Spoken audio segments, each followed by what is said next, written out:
She had nothing left to lose, except everything that mattered.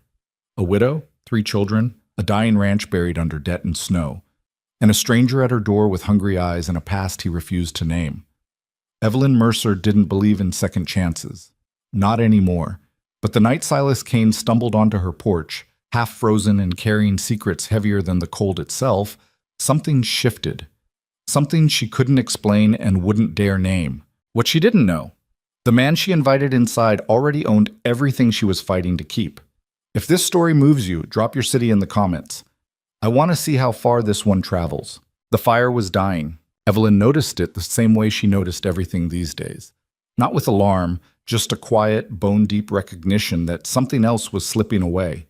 She'd been feeding that fire all winter with wood she'd split herself, log by log in the gray hours before the children woke, her breath clouding in front of her face while her fingers went numb around the axe handle. But the woodpile by the east wall was running low. She'd counted it that morning, 6 days, maybe 7 if she was careful. After that, she'd have to make a choice she didn't want to think about yet. She stood at the window and watched the snow come down. It wasn't the gentle kind, not the soft, picturesque kind that settled on the pine boughs and made the world look like something painted on a Christmas card. This was Blackstone Ridge snow, mean and sideways, driven by a wind that didn't care what it hit. It came off the mountains in sheets, and it had been doing it for 3 days straight. The road into town was buried. The creek was frozen solid, and the temperature after dark had been dropping to places that made the livestock restless, and the walls creak in a way that sounded almost like something breathing. She pressed her palm flat against the glass. Cold came through instantly. A sharp bite she let herself feel for a second before pulling her hand back. Outside, the barn was a dark shape in the white. She could just make out its outline through the storm. The slumped roofline on the north side, the gap she'd been meaning to patch since September. The broken hinge on the main door that made it swing in the wind with a slow, rhythmic groan. She'd been meaning to fix all of it. She'd been meaning to fix a lot of things. "Mama?" She turned around. Clara was standing in the doorway to the kitchen, 8 years old and wrapped in a quilt too big for her, her dark hair loose and tangled from sleep. She was looking at her mother with those eyes, the ones that saw too much, that had been seeing too much since the funeral 2 years ago. "You should be in bed," Evelyn said. "I couldn't sleep. The wind's loud." "The wind's always loud. Come here."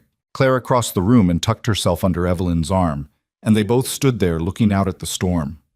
The fire guttered behind them.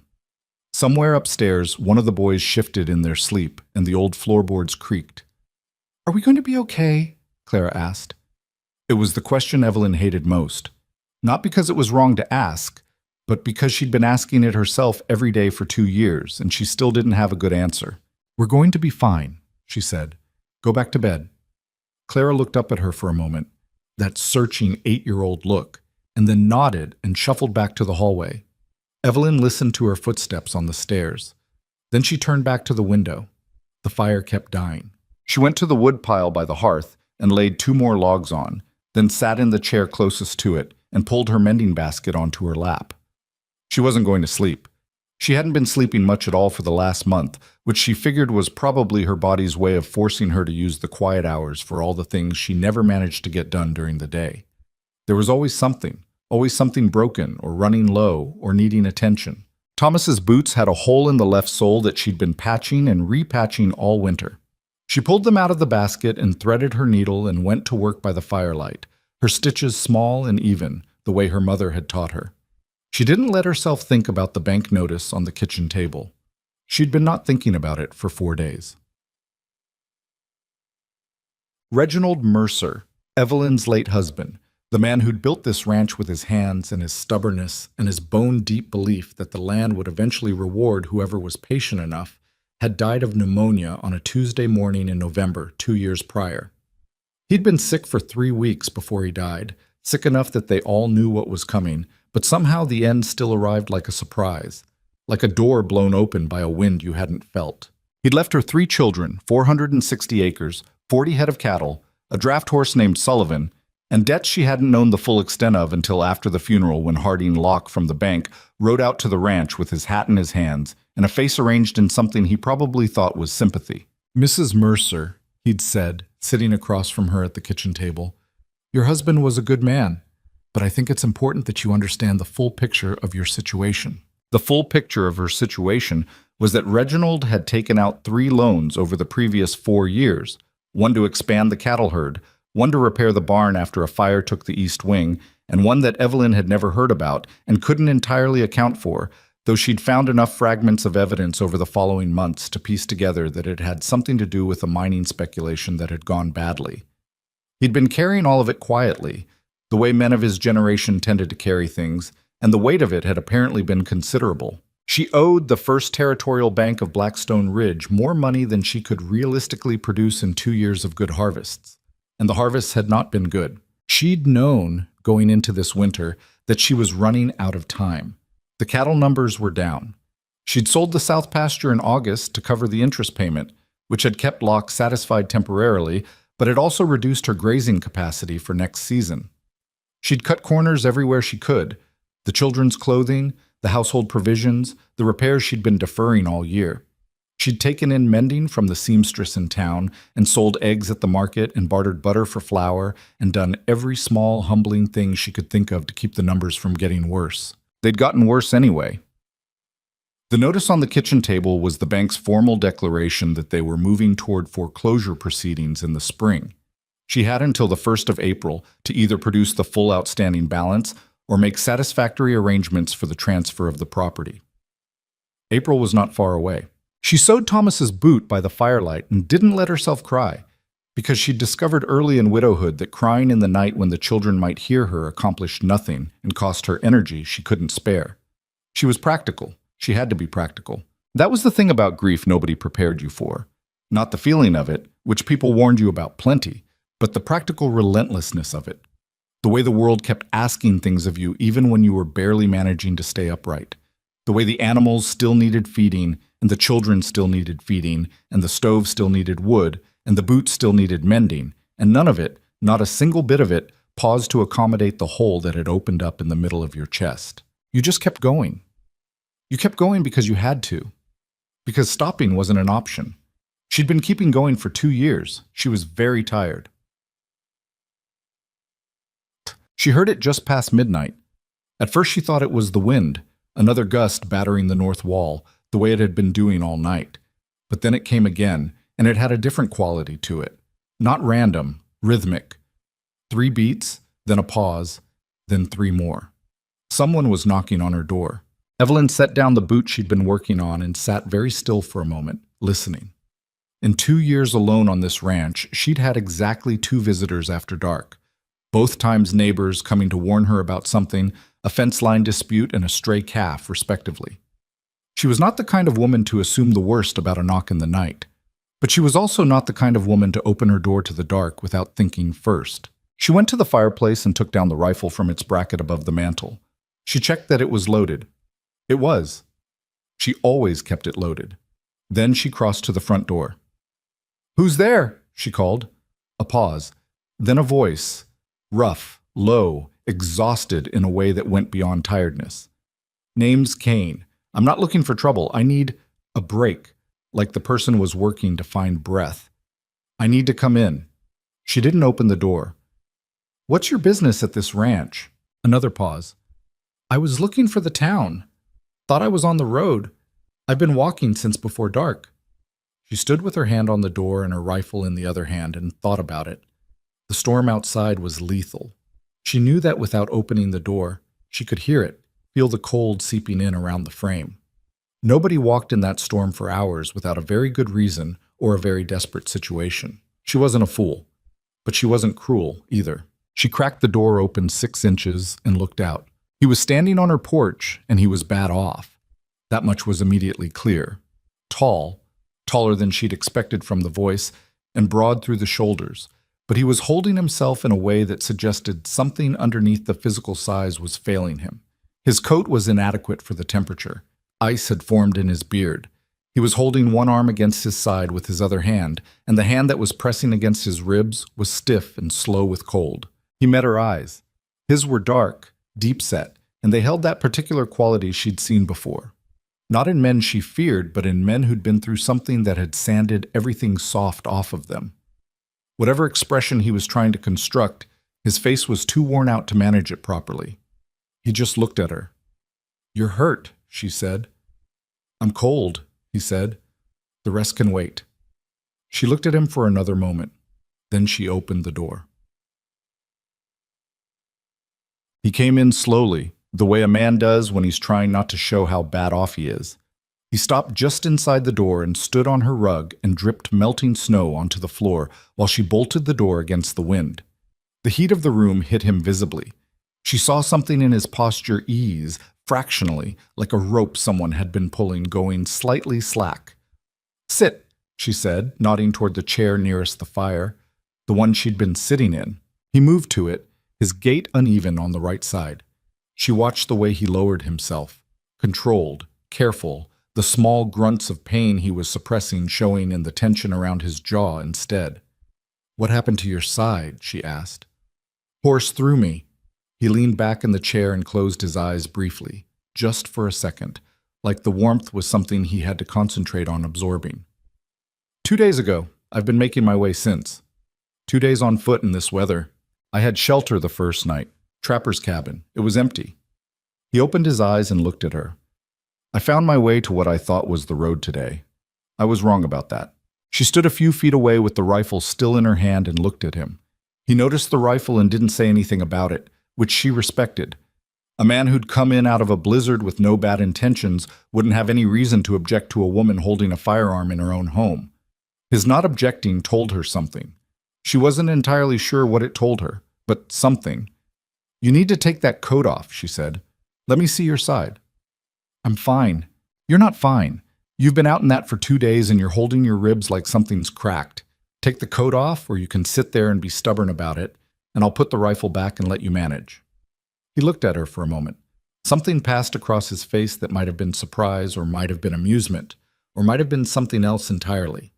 Then he started working the coat buttons with fingers that were barely cooperating. She set the rifle against the wall, within reach but not in her hands, and went to get the medical kit from the kitchen. When she came back, he'd gotten the coat off, and the shirt beneath it was a problem. She could see, even across the room, that the right side of his ribcage was dark with bruising that had gone a deep, ugly purple green. He had it bad. "How far did you say you fell?" she asked, coming to kneel beside the chair. "Fair distance." "That's not an answer." "The horse threw me into a ravine," he said, "rolled partway down, caught a ledge. Lucky. I've been called worse things than lucky." She pressed her fingers carefully along the ribs, watching his face for the reaction. He gave her very little, just a tightening around the eyes, a controlled stillness that took effort to maintain. 2 ribs, she thought. Maybe 3. Nothing she could do about that except wrap it and tell him not to breathe too deeply, which was useless advice, but it was the only advice available. "I'm going to wrap this," she said. "It's going to hurt." "I know. You should probably eat something first. Your hands are shaking." He looked at his hands. She was right. They were trembling faintly, the kind of tremor that came from cold and exertion and not enough food. He seemed to notice it like it was news to him, which told her something too. "I don't want to," he started. "I have leftover stew," she said, standing up. "From supper. It's nothing special. Sit there and don't move." She went to the kitchen before he could argue about it. Bachamame. She heated the stew and cut bread and brought it back to the main room and set it on the small table beside the chair. He ate without speaking, which she understood. There was a kind of hunger that went beyond needing food, a deep, fundamental depletion that made conversation feel like too much weight. She'd been there herself, in the bad months after Reginald died, when she'd sometimes sit at the kitchen table with a meal in front of her and realize she'd forgotten entirely that she was supposed to be eating. She wrapped his ribs while he ate. He held himself still for it, which she appreciated. When she was done and had tied off the bandage, she sat back on her heels and looked at her work. "That'll hold for a few days," she said. "You need to rest it." "I need to get to town," he said. "Town is 6 miles. The road's under 3 feet of snow, and it's the middle of the night in a blizzard. You're going to rest it." She stood up. "I have a room in the back. It's not much. It was a storage room before, and it's cold, but not as cold as outside, and there's a cot." He looked at her. "You're offering me a room." "I'm offering you a cot in a room that used to store harnesses. Don't make it more than it is." Another of those near expressions. Why? She picked up his empty bowl. Because you knocked on my door and you needed to come in, she said. That's the whole of it. Don't complicate it. She turned toward the kitchen. Kane, he said. Silas Kane, you didn't ask. She looked back at him over her shoulder. Evelyn Mercer, she said. This is my ranch. Those are my children sleeping upstairs. And that, she nodded at the rifle against the wall, is loaded. We understand each other? Something in his face shifted. Yes, ma'am, he said quietly. We do. She went to put the bowl in the kitchen sink and didn't think too hard about why she felt very slightly like she'd done the right thing. Morning came gray and exhausted, the storm having blown itself out sometime around 4 in the morning, leaving behind a silence so complete it felt almost loud. Evelyn was at the stove by 5:30. She heard the boys before she saw them. 8-year-old Thomas first, heavy on the stairs the way he always was, and then 12-year-old Daniel right behind him, and then Clara appearing in the kitchen doorway at the rear, already dressed and with her hair braided, because Clara had always been different from her brothers in the particular way of oldest daughters everywhere. There's a man's coat on the porch, Daniel said. He was at the window looking out. And boots. I put them there to dry, Evelyn said. She kept her voice even, the particular tone she used when she wanted the children to receive information without alarm. Someone knocked last night during the storm. He needed shelter. He slept in the back room. The kitchen went quiet. She could feel Daniel processing this. At 12, he was old enough to understand that his mother having a strange man in the house overnight was a thing that required processing. Who is he? Daniel asked. His name is Silas Kane. He fell from his horse 2 days ago, broke some ribs, and got turned around in the storm. He needed a warm place. She set the pan on the stove. He'll eat breakfast with us and then figure out his situation. Is he staying? Clara asked. I don't know yet, Evelyn said. Don't badger him with questions. Thomas, who was 8 and had a completely different relationship to information than either of his siblings, said, Can I show him Sullivan? Thomas? What? Eat your breakfast first. Silas appeared in this kitchen doorway about 20 minutes after the children had started eating. He'd put his shirt and coat back on, and he'd done something to clean himself up. She could see he'd used the basin in the back room, but he still looked like what he was, a man who'd been through several hard days in a row and was running on not much. He stopped in the doorway. 3 children looked at him. He looked at 3 children. Morning, he said to the room in general. Good morning, Clara said carefully. Thomas said, Did you really fall off a horse? Thomas, Daniel said in a tone that was a nearly exact copy of Evelyn's. What? Mama said he fell off a horse. Silas looked at Thomas for a moment. I did, he said. Horse didn't agree with the direction I wanted to go. She won. Thomas considered this with the seriousness it deserved. Sullivan does that too sometimes. He bit Daniel once. I said don't tell people that, Daniel said. It's not a secret. It's embarrassing. Evelyn pointed Silas toward the chair at the end of the table. Sit, she said. I'll get you a plate.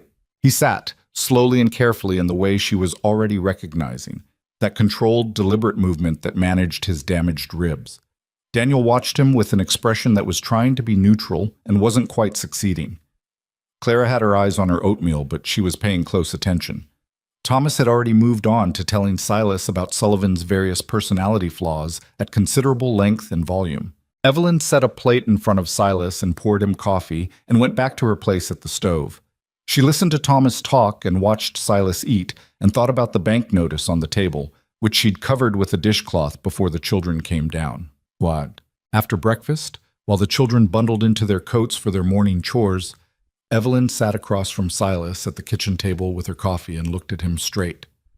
What's your plan? She said. He was quiet for a moment. Road clears, I'll head into town, find work, get my situation sorted. What kind of work? Whatever's available. She studied him. In the daylight, with a meal in him, he looked less desperate than he had the night before, but he still had that quality, that worn-down, careful stillness, that told her whatever his situation was, it wasn't simple. He was probably somewhere in his mid-30s, though he could have been younger and just weathered hard.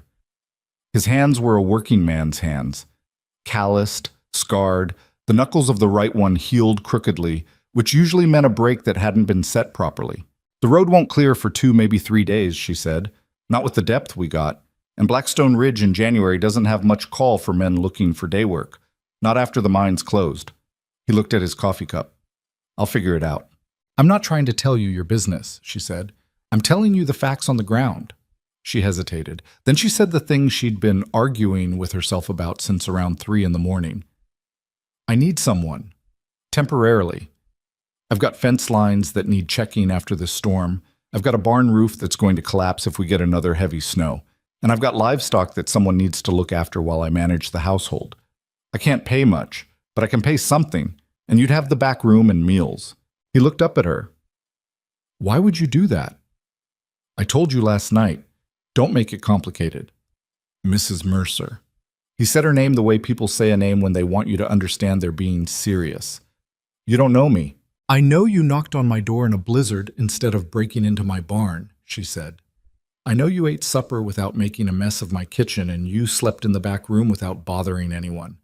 I know you've got working hands and you're not entirely stupid about horses. That's more than I know about most people in this town." She picked up her coffee cup. "It's a practical arrangement, not charity. I have work that needs doing, and I can't do all of it myself." He was quiet for a long time, long enough that she started to think he was going to say no. "2 weeks," he said. "I'll stay 2 weeks." "Fine. And I'll pay for the room." "You will do no such thing." "Mrs. Mercer, you're working for the room. That's how it works. You pay, and then we're doing something different, and I don't want to do something different." She stood up and carried her cup to the sink. "Start with the barn roof. I'll show you where the repair materials are. And take that coat off first. You're not helping anything by pulling those ribs before they're set." She heard something behind her. It might have been a sound close to a laugh, though she wasn't sure she'd ever hear Silas Kane actually laugh. "Yes, ma'am," he said quietly. The first week was awkward in the way that all forced proximity between strangers is awkward. He ate breakfast with the family and supper with the family, and spent the middle hours of the day doing the work she'd described. The barn roof, the fence lines, the repairs she'd been deferring for months. He worked with a methodical, unhurried competence that she found herself noticing the way you notice a machine that runs properly after you've been managing one that doesn't. No fanfare, no complaint. He assessed a problem and he addressed it. Thomas attached himself to Silas by the second morning, which surprised Evelyn and then didn't. Thomas was 8, and his father had been dead for 2 years, and there was a particular look on the boy's face when he followed Silas around the yard that she didn't let herself examine too closely because it was the kind of thing that could break her heart if she gave it room to. "He's teaching me how to splice fence wire," Thomas reported at supper on the third day. "Is that right?" Evelyn said. "I already knew the easy way, but the easy way breaks," Thomas said, with the authority of someone who has recently acquired specialized knowledge. "This way stays longer."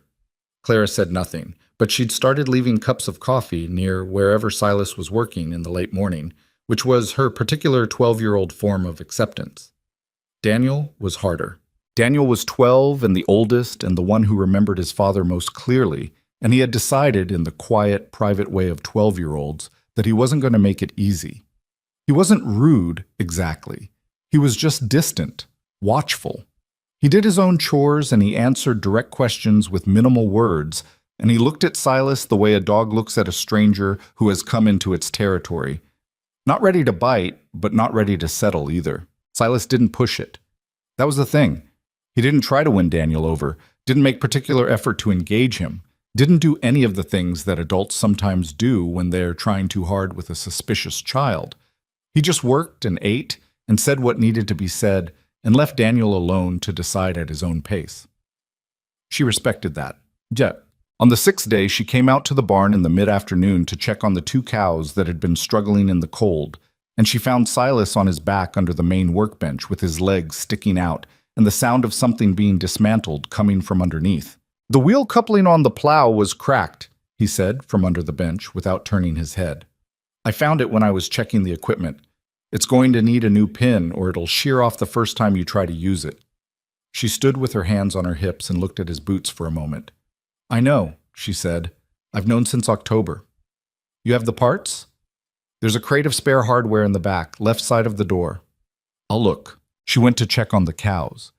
The younger one, a brindled heifer she'd bought the previous spring, with the last of what she'd considered her reserve money, was standing in the corner with her head down and her hips slightly off.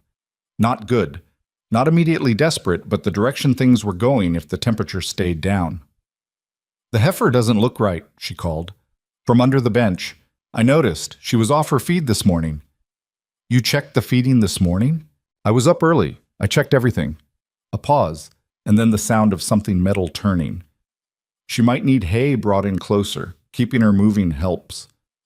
Evelyn looked at the heifer, then at the back of the barn where the hay was stored, then at the heifer again. Thank you, she said. A beat. Don't mention it. She went back inside and stood in the kitchen and looked at the dishcloth covering the bank notice and thought very carefully about nothing in particular. The conversation with Burl Whitmore happened on the 8th day. Whitmore ran the general store in Blackstone Ridge, and he also, in the less official capacity that small towns create for men like him, functioned as the town's primary collector and distributor of opinions. He appeared on her porch mid-morning with a bolt of fabric she'd ordered before Christmas and which had apparently just arrived on the freight wagon, and he stayed 12 minutes longer than the delivery required. I heard you took in a drifter, he said. He said it with the tone of a man who is expressing concern and is not concerned. I hired a hand for the winter, Evelyn said. Is that what you heard? People are saying he just appeared at your door in the night. People have a lot to say about what happens on my property. Whitmore shifted his weight. He was a heavy-set man, not unkind by nature, but deeply committed to the social order of Blackstone Ridge, which required women in Evelyn's situation to be either marrying again or declining gracefully toward bankruptcy. She didn't fit either of those expectations, and it unsettled him. Evelyn, he said, which was a certain kind of condescension in itself. She was Mrs. Mercer to him, and had been for 15 years. I'm not saying anything other than that people are concerned. A widow woman, 3 children, and a rifle and a hired hand who's been here 8 days without incident, she said. I appreciate the bolt. Thank you for bringing it. He opened his mouth and closed it. Then, Harding Locke is saying the bank is looking at accelerating the timeline. On the property matter. She held herself very still. Mr. Locke can contact me directly. He's going to. Then I'll speak with him when he does. She picked up the bolt of fabric. Good morning, Burl. She went back inside before he could say anything else. She stood in the hallway with the fabric against her chest and breathed. Once, slowly, then again. The bank notice was still on the kitchen table under the dishcloth. April was still coming. She went to start the afternoon chores. It snowed again on the 9th day. Not as heavy as before, but enough to add another foot on top of what was already there, and to bring the temperature down to something that made functioning outdoors a particular kind of suffering. Silas spent the morning on the barn roof anyway, nailing down the last of the replacement boards he'd cut from the timber she had stored in the back corner. She watched him from the kitchen window while she made bread, his dark coat against the white sky, his movements careful and unhurried despite the cold. Daniel appeared at her elbow. He's going to fall, Daniel said. He knows what he's doing. He's got broken ribs. He's careful. Daniel was quiet for a moment. He was watching Silas the way he watched most things, with that measuring quality, like he was constructing an assessment that he intended to hold to. He fixed the plow coupling, Daniel said. I know. And the gate on the south pasture. I noticed it this morning. I know that too. Another silence. Then, he didn't say anything about it. He just did it. Evelyn kept working the bread dough. Yes, she said. He did. She could feel Daniel processing something. She left him to it. That evening, after supper, Silas was at the workbench in the barn. She'd given him the use of it for the smaller repairs, and she brought him coffee and stood in the doorway for a moment before she went in. He had a bridle spread across the bench in front of him, the leather dry and cracked in ways that would have eventually meant it broke under use, and he was working conditioning oil into it with a cloth in long, careful strokes. That's Reginald's, she said. He looked up. I found it in the tack room. The leather was going. I thought. He started to set it down. I can leave it. No. She came in, handed him the coffee. No, it's fine. It needed doing. She leaned against the wall beside the bench and watched him work for a moment. The lamplight made the barn feel smaller, warmer. Outside, the temperature was dropping again. How long ago did your husband pass? He asked. He said it without looking up from the bridle. 2 years in November. A pause. Pneumonia. He nodded once. The cloth moved in steady circles. You have people here? She asked. In Blackstone Ridge? That's why you were coming this direction? A pause that went a beat too long. Then, something like that. She noticed the pause. You don't have to tell me your business, she said. No. Another pause. I know. She finished her coffee and set the cup on the corner of the bench. Don't stay out here too late, she said. The cold gets into the ribs. She went back to the house. She lay awake for a while that night and thought about the pause and what it might mean, and then decided she had enough to think about without adding things she didn't know yet.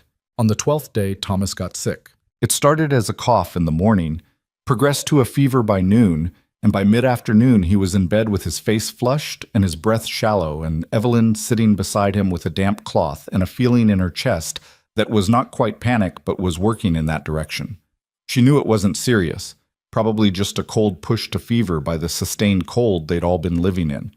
But she also knew that in this temperature, in this isolation, a child's sickness had to be managed carefully. She knew what happened when you didn't manage it carefully. She knew because of November, 2 years ago. She heard the door open downstairs. Then the stairs. Then a knock at the bedroom door, and when she said come in, Silas appeared in the doorway. I heated water, he said, in case you needed it for a compress. Clara told me he was sick. She looked at him in the doorway. He was holding a basin of steaming water, and he looked uncertain, in the particular way of a person who has done something practical and is not sure if it was welcome. Thank you, she said. He brought the basin in and set it on the dresser. Then he looked at Thomas, who was looking back at him with fever-bright eyes. Hey, Thomas said. His voice was raspy. Hey yourself, Silas said. I don't feel good. I know, your sister told me. Thomas looked at him for a moment. Can you stay? Something moved across Silas's face that Evelyn caught and couldn't entirely name. It was there and gone in a second, leaving behind the same careful neutral she'd grown accustomed to. For a bit, he said, and pulled the chair from the corner of the room and sat down. Evelyn looked at the basin of steaming water and wrung out a cloth and pressed it to Thomas's forehead, and did not let herself think about what any of this meant, or what it might be becoming, because she was practical, and she had learned what happened to women who let themselves want things they didn't know how to protect. Thomas's fever broke on the second day. On the third day, he was downstairs again, still pale but eating and narrating Sullivan's various personality flaws to Silas over breakfast at considerable volume. On the fourth day, Silas's 2 weeks were up. He didn't mention it. She didn't mention it. The fence on the north pasture still needed clearing from the storm damage, and the water trough in the east field had cracked and needed replacing. And the list, as always, continued. He stayed. Neither of them discussed it out loud. There was an unspoken understanding between them that this was a practical arrangement that continued to be practical, and that was all it was, and nobody was going to complicate it with words. The snow kept falling. The cold kept coming. The ranch held. She found him in the barn on an evening in late January, sitting on the hay bales near the back, not working, just sitting. She'd come out to do the last check on the livestock before dark, and she stopped when she saw him there. He hadn't heard her come in over the wind, and in the second before he noticed her, she saw something on his face that she hadn't seen there before. Not the careful neutral, not the controlled, managed expression he wore like a second coat. Something underneath that. Something that looked like a man standing at the edge of a decision that was costing him considerably. Then he heard her boots on the floor and looked up, and the expression closed over. I didn't hear you, he said. I can see that. She came forward and checked the water in the trough, the feed, gave herself something to do. You all right? Fine. You don't look fine. He was quiet. She finished checking the trough and stood up and looked at him. He was looking at his own hands spread on his knees, the crookedly healed knuckles, the calluses. "Silas," she said. It was the first time she'd used his name. She hadn't quite planned it. He looked up. "Whatever it is," she said, "it doesn't have to be said tonight." His jaw worked. "Evelyn." It was the first time he'd used her name, too. They both seemed to notice it at the same time. "Whatever I have to tell you," he said, and then he stopped. His voice had the quality of something being held back by force.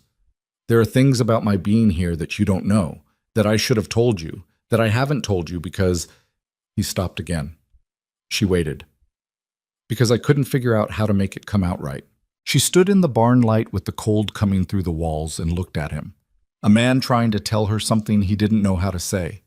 A man who had spent 4 weeks being useful and careful and better than she'd expected, and who was sitting in her barn in the late January dark with that expression on his face like a man about to step off something. "Then take your time," she said. She went back to the house. She stood in the kitchen and put the kettle on and listened to the wind and waited for whatever was coming. She would keep waiting for it. But that night, it didn't come. The morning after the conversation that wasn't, Daniel came to her while she was doing the washing. "He didn't leave," Daniel said. He said it carefully, the way he said things he'd been thinking about for a while. "No," Evelyn said. "His 2 weeks were a long time ago." They were. Daniel was quiet for a moment. He picked up a clothespin and turned it in his fingers. "He fixed the latch on the root cellar," Daniel said. "I know you've been asking Daddy to fix it for years. I remember." Her hand stopped in the wash water, then started again. "I know," she said. "I don't think he's bad," Daniel said, carefully, like each word was a stone being placed in a specific position. "I don't think he's bad. I just think he's keeping something." She looked at her son. 12 years old and already wise in the particular way that children become wise when loss comes early. "I think so too," she said. They stood in the steam of the washing, and neither of them said anything else for a while. The ranch kept going. The cattle numbers stabilized. The barn roof held through the next storm and the one after that. The heifer that had been struggling began to improve, and by February she was eating properly and standing square, and Silas had taken to checking her first thing in the mornings before even starting the other chores. In February, a surveyor arrived on the road from town. He said he'd taken a wrong turn and needed to water his horse, which Evelyn allowed. And while he was there, he looked at the property line markers in a way that she noticed without letting him know she'd noticed. That evening, she asked Silas about it. He was very still when she described what she'd seen. "Did he give a name?" Silas asked. He said Aldrich. Frank Aldrich. Silas's expression did the thing it did. The closing over. The shuddering. Like something behind his eyes had been pulled inward. "What?" she said. "I know that name," he said. She waited. He looked at her for a long moment with something in his face that was building toward the thing he hadn't been able to say in the barn, the thing he'd been carrying for 4 weeks, the thing that was getting heavier. "Evelyn," he started, and then Thomas came in through the back door in a blast of cold air, wanting to know if anyone had seen the currycomb, and the moment broke apart, and Silas looked away, and what had been almost said went back to wherever it had been waiting. But she knew it was coming now.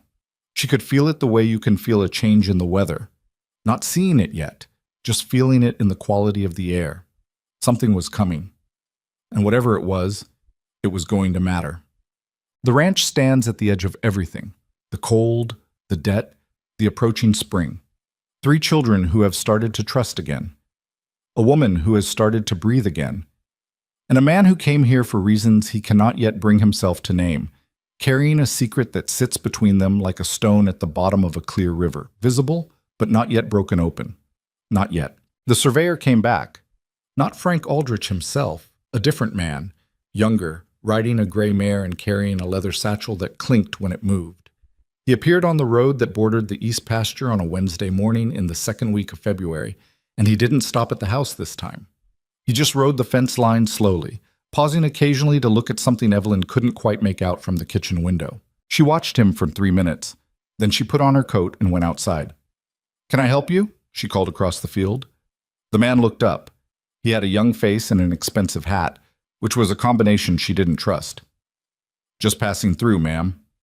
You're not passing through. You're riding my fence line. He touched the brim of his hat in that particular way that was meant to be polite but wasn't quite. Beautiful property, he said. Your husband's, is it? Mine, she said. He smiled, though, the kind of smile that acknowledged a correction without accepting it, and rode on. She stood in the cold and watched him until he disappeared around the bend in the road. Then she went to find Silas. He was splitting wood behind the barn, working at a pace that was still slightly careful around the ribs, but more than sufficient. He heard her come around the corner and set the axe down and looked at her face and knew immediately that something had happened. She told him about the man on the gray mare. His jaw tightened. Did he say anything? He called it my husband's property, deliberately. Silas looked at the ground for a moment, then at the tree line, then at her. There was something working behind his eyes that she'd learned to recognize over 6 weeks. The internal argument he was always almost losing. Silas, she said, what do you know about the men who are watching this property? Evelyn, don't. She said it quietly, but she meant it. Don't say you'll tell me later. Don't say it's complicated. Just tell me what you know. He picked up the axe and set it against the woodpile, not to resume working, just to have something to do with his hands. He stood with his back half to her for a moment, the particular posture of a man who is trying to decide how much of a truth to tell. Aldrich works for a land acquisition company out of Cheyenne, he said. They've been buying up distressed properties across this county for 2 years, ranches with debt, widows who can't keep up payments. A pause. They find out when a bank is moving toward foreclosure and they approach the bank first. Buy the debt at a discount. Then they hold the foreclosure and acquire the property for less than it's worth. Evelyn stood very still. How do you know this? He turned to look at her. Because I've dealt with them before. She waited. Not personally, he said. Someone I knew. A situation I watched go badly. He stopped there. The rest of whatever he was going to say seemed to hit some internal barrier and stay there. She understood that she was getting a partial truth. She also understood that the partial truth was the most she was going to get right now, and that pressing harder would just make him shut down entirely, and the partial truth was more useful than his silence. So they already know about the bank, she said. Probably. And the foreclosure timeline. Yes. She looked at the tree line where the gray mare had gone. Then I have less time than I thought, she said. Yes, he said again. You do. They stood in the cold for a moment, not looking at each other. I need to go into town, she said. I need to talk to Harding Locke directly. I'll go with you. She looked at him. You don't have to. I know, he said. I'll go with you. She went back inside to get her coat and her document folder, the one where she kept the loan papers and the bank correspondence and the notice she'd been not looking at for 2 months. She heard Silas beginning to hitch Sullivan to the wagon before she'd even reached the door. She told herself it was practical, having someone along. That it didn't mean anything beyond that. She almost believed it. The road into Blackstone Ridge had been cleared enough to travel by mid-February, the way it always was. Not because anyone cared particularly about keeping it clear, but because the freight wagons needed it. And the freight wagons were the town's economic heartbeat, and everything else in Blackstone Ridge deferred to the freight wagons. It was a 6-mile ride in cold that sat somewhere around 15 degrees and a sky the color of old pewter. Silas drove. Evelyn sat beside him with her document folder on her lap and her hands folded over it and her eyes on the road.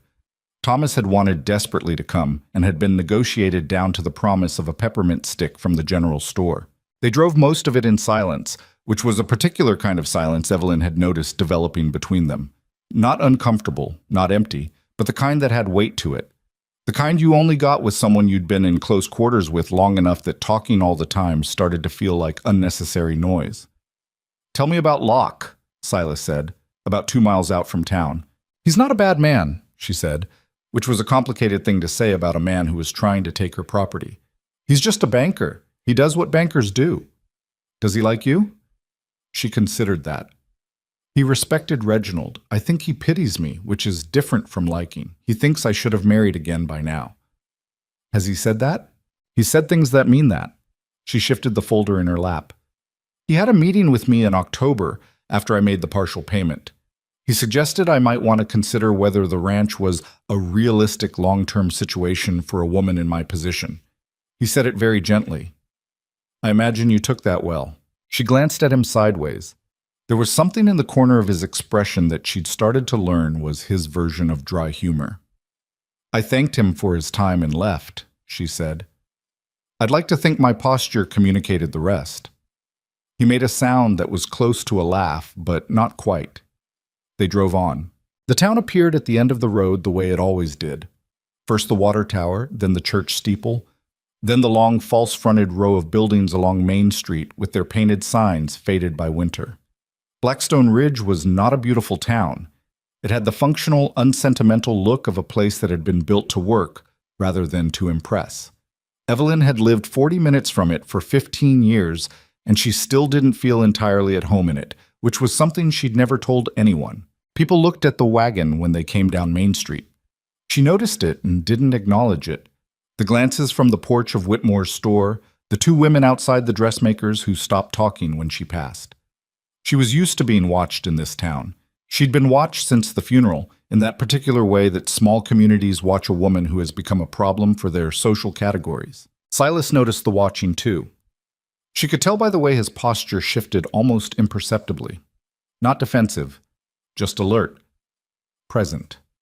She didn't think about what it meant that she found that steadying. Harding Locke received them in his office at the back of the First Territorial Bank, a room that smelled of pipe smoke and lemon oil and old paper and managed to make you feel slightly smaller than you actually were, which she suspected was intentional. He was a trim man in his 50s with careful eyes and hands that were always clean in a way that suggested he thought about it.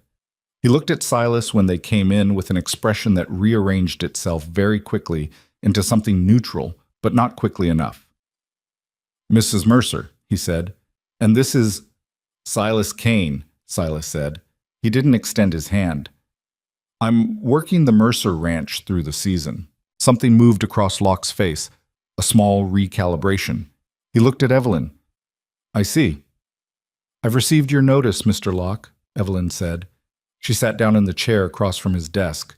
Silas remained standing, slightly behind her and to the right, which she understood without looking at him was deliberate. I'd like to discuss the specific timeline and what arrangements might be available. Locke settled into his chair. He laced his fingers together on the desk, which was his thinking posture.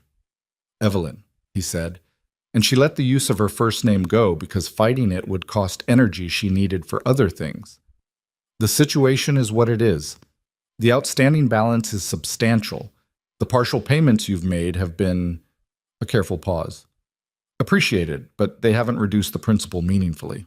What would the bank require to extend the foreclosure timeline through next harvest? He looked at her over his laced fingers. Full payment of the arrears, which as of today is... He opened a ledger on the desk. $412. She had $63 in the house. He knew she didn't have $412.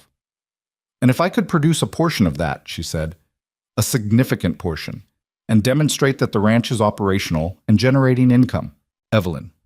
He said her name in the particular tone he used when he was about to be kind in a way that would hurt.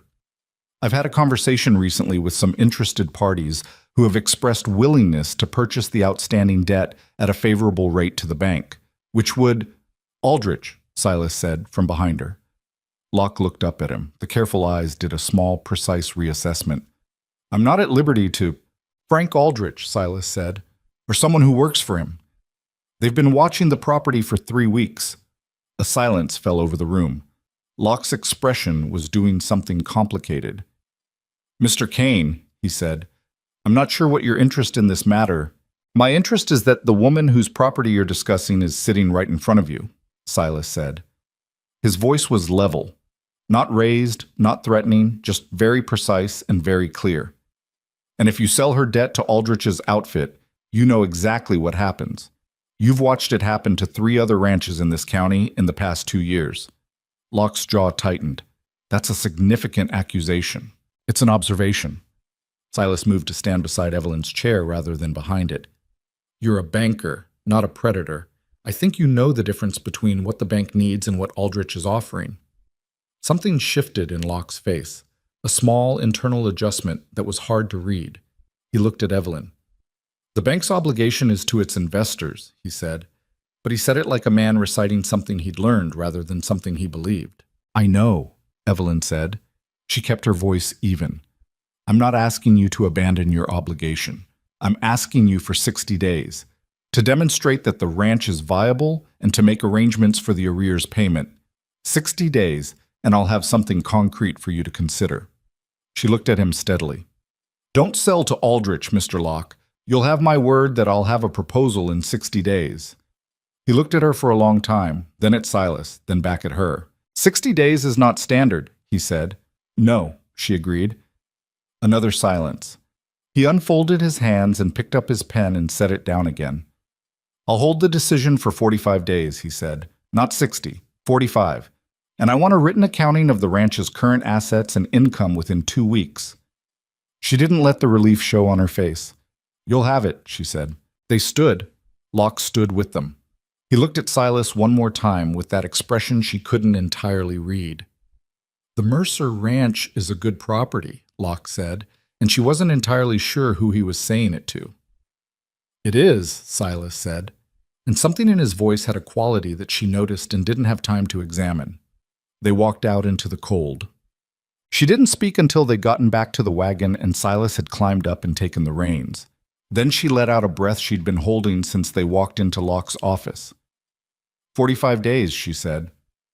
45 days, he confirmed. That's not enough time to produce $400. No, but it's enough time to change the terms of the problem.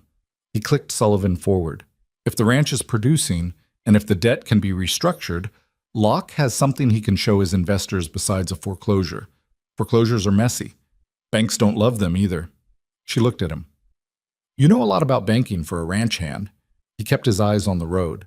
"I've had occasion to learn." She let it sit. She was getting better at letting things sit. They stopped at Whitmore's store for Thomas's peppermint stick and a few provisions she needed, and while she was inside, Silas waited with the wagon. She heard from the back of the store where the dry goods were 2 women's voices she recognized, Martha Elland and Frances Cole, the latter being Harding Locke's wife's closest friend, which in Blackstone Ridge meant everything you'd think it meant. "Saw her go into the bank with him," Frances was saying. "I heard she's had him living out there for 2 months. Martha's voice had that particular texture of someone enjoying information. "A strange man, just showing up at her door. Well, what do you expect? She's been desperate for 2 years. I think it's only—" Evelyn took her provisions to the counter without looking at the back of the store and paid for them and left. She breathed through her nose the whole way to the wagon. She'd heard worse. She'd survived worse. She climbed up beside Silas without speaking. He handed her the reins briefly while he sorted the provisions into the wagon bed, and when he took them back, he glanced at her face. "Rough in there?" he said. "Nothing I haven't heard before." He nodded, made no further comment, which was the correct response, and she was grateful for it. They drove the 6 miles home through the pewter sky and the cold, and she sat beside him with her document folder on her lap and thought about 45 days and $400, and the way his voice had sounded when he said the Mercer Ranch is a good property and the quality she hadn't been able to name in it. She thought about that and then made herself stop thinking about it. The next 3 weeks were the hardest working stretch since the first autumn after Reginald died. Silas drove it, not aggressively, not in a way that made anyone feel pushed, but with a steady, relentless purposefulness that had a direction to it. He started before dawn and stopped after dark, and in between, he moved through the list of everything the ranch needed with the focus of a man who has decided that a thing matters and is acting accordingly. He repaired the split-rail fence on the south pasture that had been jury-rigged since October. He rebuilt the hay storage shed that had partially collapsed under the previous month's snow load, salvaging the usable timber and replacing what couldn't be saved. He located, without being asked, a crack in the water line from the creek that had been losing flow all winter and had been the reason the east trough kept running low, and he fixed it with materials he found in the shed and a method he explained to Daniel afterward in enough detail that the boy could repair it again if it happened. Daniel watched the explanation carefully, asked 2 specific questions. Silas answered them without making it into a teaching moment, which was the thing that worked. Just a practical exchange between two people who were both paying attention. She saw the moment Daniel decided something had shifted. Or rather, she saw the evidence of it the next morning when he showed up at the barn at the same time as Silas, without being asked and without announcement, just there, ready to work. Neither of them acknowledged it out loud. They just started working. She stood in the barn doorway and watched them for a moment. The tall man and the 12-year-old boy moving around the space with the beginning of an efficiency that came from having watched each other long enough to know how to share a task without talking about it. She went back inside before she had to figure out what was on her face. Clara came to her on a Tuesday evening while Evelyn was doing the accounts at the kitchen table. She sat down across from her mother without preamble, in the way Clara always did things. Direct, no performance. "I like him," she said. Evelyn kept her eyes on the ledger. "Who?" "You know who." She wrote down a number. "He's been good for the ranch," she said. "That's not what I said." She put her pen down and looked at her daughter. Clara was 12, almost 13, and had her father's eyes, that particular gray-green that looked different in different light, and her mother's habit of getting to the point before you'd had time to prepare for it. "Clara." "I know you like him too," Clara said. Not cruel, not teasing, just matter of fact, the way she said things she'd decided were true. "And I think it's fine. I just wanted to say that. It's not that simple." "I didn't say it was simple. I said it was fine." She folded her hands on the table in a gesture that was startlingly adult. "Thomas adores him. You know that. Daniel's getting there, and you haven't looked scared in the mornings for about 3 weeks. Evelyn sat with that for a moment. "Scared? You used to wake up scared, I could tell. You'd come downstairs and your eyes would be doing that thing." She demonstrated briefly a particular tightness around the eyes that Evelyn recognized with a jolt because she hadn't known anyone else could see it. "You haven't been doing that." She looked at her daughter for a long time. "He's keeping something," Evelyn said finally. "There's something he hasn't told me. About why he's here, about—" She stopped. Clara considered this. "People keep things," she said carefully, "when they're scared of what happens if they don't." She said it like it wasn't particularly profound, like it was just a thing she'd observed and was reporting. Then she got up and said she was going to check on Thomas and left. Evelyn sat at the kitchen table with the ledger in front of her and her pen in her hand and thought about what her 12-year-old daughter had just told her, which was more than any adult in Blackstone Ridge had managed in 2 years. Victor Greer came to the ranch on a Thursday afternoon in early March. He arrived in a black buggy with polished fittings and a driver who stayed with the horse while Greer came to the door himself. He was a well-built man in his late 40s with silver at his temples and the particular kind of confidence that came not from being physically imposing, but from having learned that money didn't need to raise its voice. She'd heard of Victor Greer. Most people in the county had. He owned the largest timber operation in the valley, had interest in the mine before it closed, and had been, for the past 2 years, quietly acquiring land in ways that were technically legal and practically pitiless. He was also Reginald's brother-in-law, his late wife's brother, a fact she had managed not to think about much because when she did think about it, it made something in her chest go cold. She didn't invite him in. She stood in the doorway with her hand on the frame and looked at him on her porch and waited. "Evelyn." He said it warmly, which was worse than if he'd been cold. "It's been too long. You look well." "Victor," she said, "what brings you out here?" He glanced past her into the house, a quick inventory. "I heard you've been having a difficult winter. I wanted to come and see if there was anything I could do." "We're managing fine." "Of course you are." His smile didn't shift. "Reginald always said you were the most capable woman he'd ever known. I think he meant it as a compliment." A pause. "I've also heard about the bank situation." She felt her jaw tighten. "Have you?" "These things get around in a small county." He looked at her steadily. "I want to help, Evelyn. As family." "We're not family, Victor. We were family adjacent for 12 years. That's different." "The children are mine," she said. "The children are mine." He was quiet for a moment. Something behind the warm expression adjusted itself, just slightly. "I could settle the debt," he said. "The full outstanding balance. Today if you wanted. No interest. Generous repayment terms." He said it the way you put food down for an animal. carefully, without sudden movement. All I'd ask in return is a shared stake in the property, a partnership arrangement. You'd keep the house, keep running the daily operation. No, she said.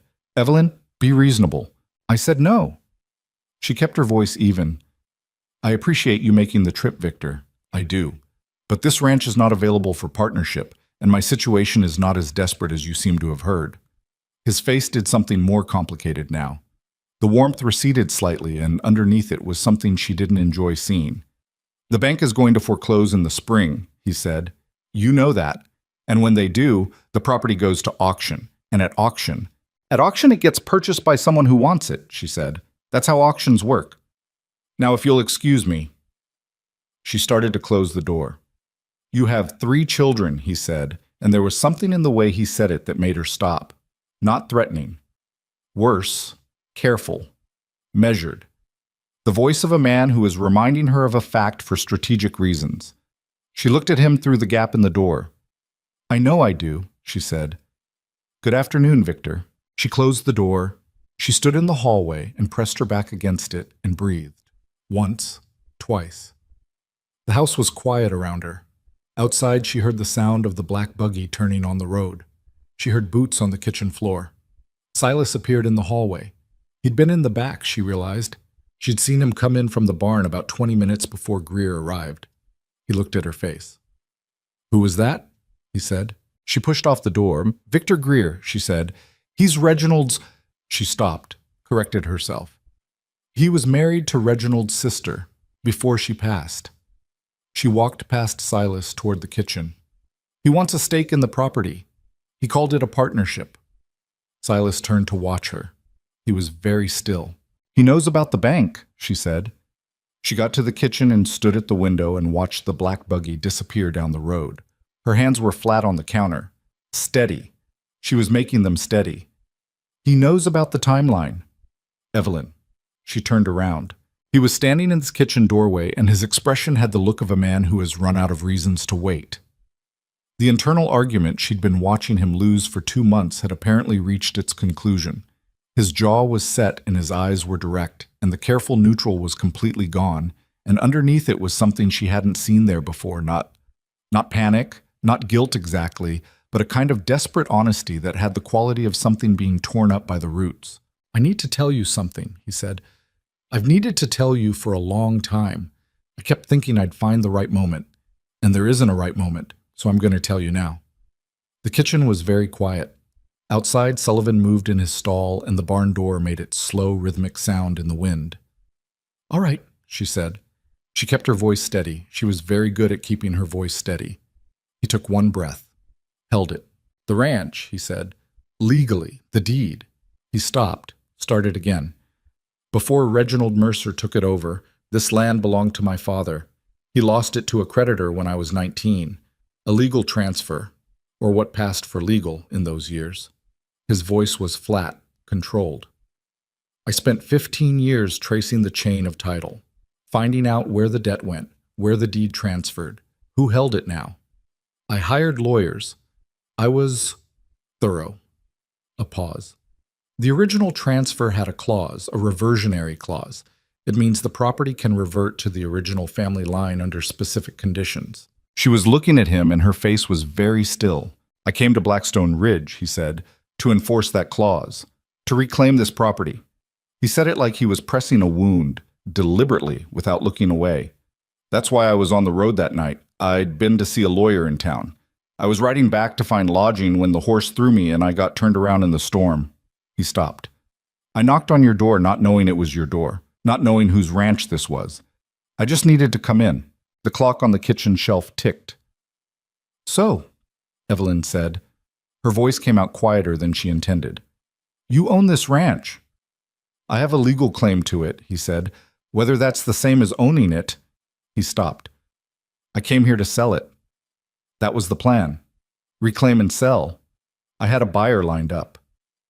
Aldrich, she said. Something moved through his face. Yes. She turned back to the window. She put her hands back on the counter. The yard was empty and white, and the barn door was still making its sound in the wind, and she looked at all of it. The fence he'd fixed, the roof he'd repaired, the trough that now held water properly, and felt something she hadn't expected to feel, which was not fury, exactly, but a cold, specific grief. "Get out," she said. She said it quietly. "Evelyn, please." She kept looking out the window. "Get out of my kitchen." He didn't argue. She heard his boots on the floor, and then the sound of the back door, and then nothing. She stood at the window for a long time and watched the barn door swing in the wind. She didn't sleep. She sat in the chair by the fireplace, the same chair she'd been sitting in the night he knocked on her door, which felt like something she shouldn't be thinking about, but couldn't stop. And she watched the fire, and she did not sleep. The house was quiet around her in the particular way houses get quiet after midnight, when everything settles and the only sounds are the ones the structure makes talking to itself. The walls, the floorboards contracting in the cold, the occasional shift of the fire. She sat with the facts the way you sit with an injury before you've fully assessed it, carefully, not pressing yet. The ranch had belonged to his family. His father had lost it. He'd spent 15 years, finding his way back to it. He'd arrived here with a legal claim and a buyer and a plan, and instead of executing that plan, he'd knocked on her door in a blizzard and come inside and spent 2.5 months fixing everything that was broken. She understood in this cold and practical part of her mind how that had happened.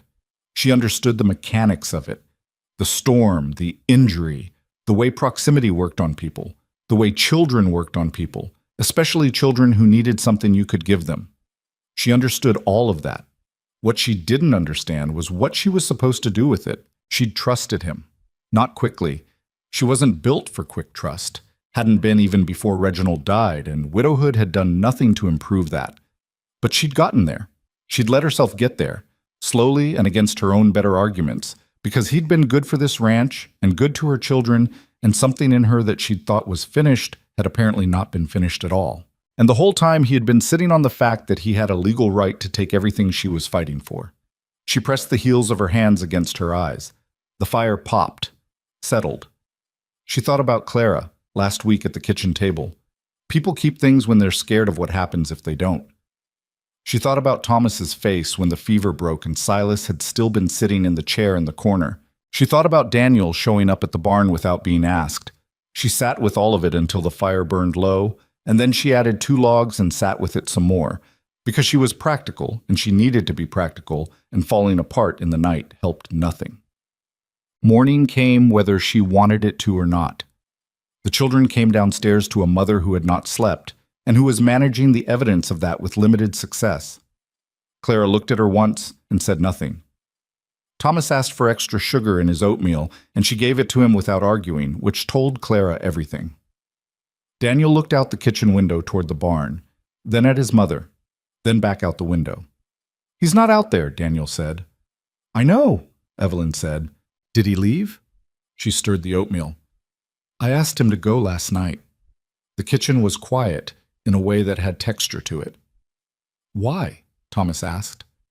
"There were things he hadn't told me," she said. She kept her voice even and her eyes on the pot. "About why he came here. Things that mattered." "What things?" "Thomas." Clara said it gently, which was unusual. Clara deployed gentleness selectively, which meant she understood this was a moment that required it. Thomas looked between his sister and his mother and subsided. Daniel turned from the window. He sat down at the table and picked up his spoon and put it down again. He was doing the thing he did when he was processing something he didn't like, that internal, careful stillness. His father's stillness, actually. Reginald had done the exact same thing. "Was he bad?" Daniel asked. Not hostile, just a genuine question with real stakes attached to it. She looked at her son. She thought about how to answer that honestly. "No," she said. "I don't think he was bad. I think he made choices a long time ago, and he didn't know how to undo them." She served the oatmeal. "Eat your breakfast." They ate. She stood at the stove and drank coffee that had gone slightly cold and looked at the yard through the window and didn't look at the barn. They ate. He'd slept in the barn. She found the evidence of it when she went out for the morning feeding. The blanket folded on the hay bale, the lamp set carefully back on the hook, Sullivan's stall cleaned and the water fresh, the feed measured out for the day. He'd done the morning chores before leaving. She stood in the middle of the barn and looked at the folded blanket and felt something move through her chest that she didn't have the right name for. He was gone by the time she'd come outside. The road showed tracks heading toward town. She did the remaining chores. She came back inside. She sat at the kitchen table with the ledger and the bank letters and the accounting she still owed Harding Locke in 2 weeks, and she did the numbers, and the numbers were what they'd always been. Not enough. The difference was that before, she'd had a borrowed competence working alongside her, a set of hands that knew what they were doing, someone who knew which fence needed checking first and which cow needed watching, and how to split the work so everything got done in a day instead of accumulating. Without that, the math of the ranch, the human math, the time and labor math, was against her in ways that the ledger didn't fully show. She wrote down the numbers anyway. She was practical, but her handwriting was not as steady as usual. 3 days passed. She managed. She always managed. The children helped more. Daniel stepped up in a way that made her both proud and heartbroken, taking on the barn work without being asked, quietly absorbing the gap. Clara took the house more seriously. Even Thomas, young as he was, seemed to understand in the wordless way children sometimes did, that something had shifted and everyone needed to pull harder. They didn't talk about Silas, or rather, the children didn't bring him up directly, which was their way of talking about him constantly. Thomas would occasionally start a sentence and stop himself.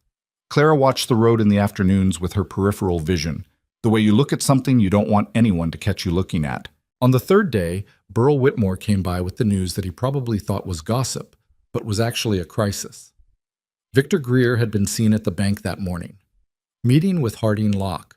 Long meeting, apparently, by the account of the man who'd been waiting outside to see Locke about an unrelated matter and had waited considerably longer than expected.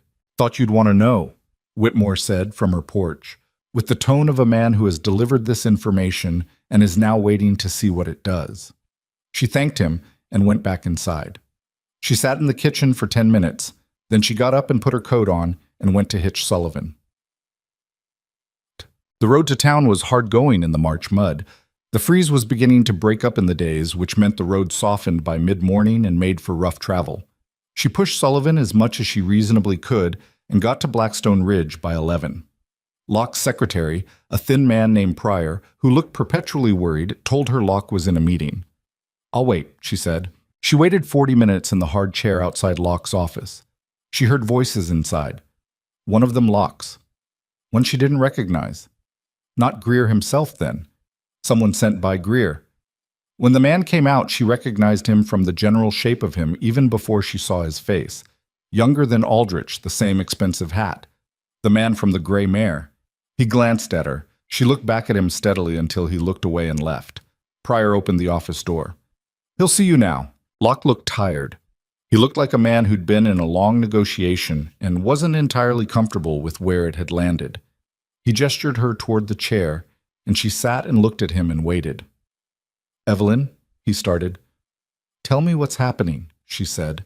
He picked up his pen, set it down. "Greer has approached the bank about purchasing your outstanding debt at a substantial premium, more than Aldrich's group offered." He paused. "His argument is that as the late Mr. Mercer's brother-in-law, he has both a family interest and a practical claim." "He has neither," she said. "He's not family. The children are mine. He's retained a lawyer who is looking into the question of whether the children's welfare constitutes grounds for—" "My children are fed and housed and in school 3 days a week," she said, and the heat that came into her voice surprised her slightly. "They are not grounds for anything." "I understand." Locke held up a hand. "I'm telling you what he's pursuing, not endorsing it." She pressed her palms flat on her knees. She made herself breathe.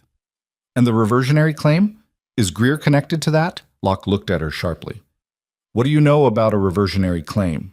"I know there is one," she said. "On the original title. I know someone has been pursuing it." She kept her voice even. "Is that what Greer's lawyer is looking at?" Locke was quiet for a moment. "There is a claim on file," he said carefully. "Filed last October by an attorney in Cheyenne representing—" He stopped. "I'm not certain I'm at liberty to say." "Silas Kane," she said. The quiet in the room changed quality. "You know him," Locke said. He's been working my ranch for 2 months, she said. He told me about the claim 3 days ago. Locke sat back in his chair and looked at her with an expression she hadn't seen on his face before. Something close to respect, or at least to a revised assessment. Then you understand that your situation is considerably more complicated than the bank debt alone, he said. I understand that, she said. What I need to know is whether Greer can use that claim as leverage. If the reversionary clause is valid, Locke said slowly, and if the current title holder, that would be Kane, by inheritance from the original claim, were to sell or transfer the property before the foreclosure proceedings complete, then the bank's position becomes, he stopped, recalculated, complicated. Greer may be trying to maneuver so that any transaction goes through him. She sat with that, the pieces of it assembling themselves in the cold, practical part of her mind. Greer knew about the claim. He was trying to get between Silas's legal position and the bank's position and squeeze the ranch out from under her in the gap. He didn't care about the children. He didn't care about the family history. He saw a piece of land at below market value, and he saw a route to it, and he was moving. She stood up. 45 days, she said. You gave me 45 days. Evelyn, you gave me your word, she said. 45 days. It's been 11. He looked at her for a long moment. He looked like a man making a decision that wasn't entirely comfortable for him. I gave you my word, he said finally. 34 days remaining. She nodded once. Thank you, Mr. Locke. She walked out and got back on the wagon and drove back toward the ranch with the mud sucking at the wheels and her mind moving fast and no clear idea of what she was going to do, but the absolute certainty that she was going to do something. She found him at the boarding house. She'd asked at the livery. His horse was there, which meant he was in town, which meant the boarding house was the most likely place. Mrs. Holt, who ran it, pointed her to the room at the end of the second-floor hall without comment, though her expression communicated quite a lot. She knocked. A long pause. Then the door opened. He looked worse than she'd expected. Not physically. The ribs were clearly healing. He stood square, but in the particular way of someone who'd been in a room with their own thoughts for 3 days with nowhere better to go. He looked like a man who'd been taking his own inventory and hadn't liked the results. He looked at her. She looked at him. Neither of them spoke for a moment. I'm not here to... She stopped. She'd prepared something to say in the wagon, and now it was gone. Can I come in? He stepped back from the door. The room was small and had the smell of all boarding house rooms. Old wood, other people's soap, the particular loneliness of temporary places. He'd unpacked almost nothing. His coat was on the hook, his saddlebag on the floor. The bed was made with a neatness that looked less like comfort and more like habit. She stood in the middle of the room and he stood near the window, and there was about 6 feet between them. Victor Greer is moving against the ranch, she said. He's trying to use your legal claim as leverage with the bank. Something moved across his face. How? She explained what Locke had told her. He listened without interrupting, which she'd come to understand was how he processed information, completely, before speaking. When she finished, he said, he's going to try to get between the claim and the foreclosure. Yes. Which means if the claim is exercised before the bank forecloses, the property changes hands before he can maneuver. He was thinking out loud, she realized, running through it. But if I sell to Aldrich... Aldrich is connected to Greer, she said. I think they've been working together. He looked at her sharply. The surveyor, she said. The timing of Greer showing up right after Aldrich's man was watching the property. They knew about your claim. Someone told them. She paused. Did your lawyer in Cheyenne know you had a buyer lined up? His jaw tightened. Yes. Then Greer has had longer to prepare this than we thought. She said we without thinking about it, and then noticed she'd said it and kept going. He's going to try to get the ranch regardless of what the bank does. He'll use your claim if he can, or he'll use the foreclosure, or he'll use the children as grounds for some kind of custody argument, or he'll use all three simultaneously and hope that something sticks. He can't get custody of your children, Silas said. He can make the attempt, and the attempt alone, in this county, in front of a judge who thinks a widowed woman running a ranch is an ongoing social problem. She stopped. It doesn't have to succeed. It just has to make enough noise. He was very still. She looked at him across the 6 feet of boarding house floor and thought about what Clara had said about keeping things, and about the folded blanket on the hay bale, and about the fact that she was standing in this room at all. "I need to ask you something," she said, "and I need you to answer me straight." "All right. What do you want?" She held his eyes. "Not what the law says you can have, not what your plan was when you rode into Blackstone Ridge. What do you actually want now?" The room was very quiet. He looked at her for a long moment with that expression she'd seen in the barn, the one that had no management to it, no careful neutral, just something raw and honest and slightly undone. He looked like a man who'd been asked a question he'd been avoiding for a while and had just run out of road to keep avoiding it on. "I had a family," he said. His voice was different, lower. "Before I came here, before all of this, a wife and a son." He stopped. The words were being pulled out one at a time, she could tell. 7 years ago, fever took them both the same winter, 3 weeks apart. She didn't speak. "After that, He stopped again, looked at the window. "I went looking for something to do, something to pursue.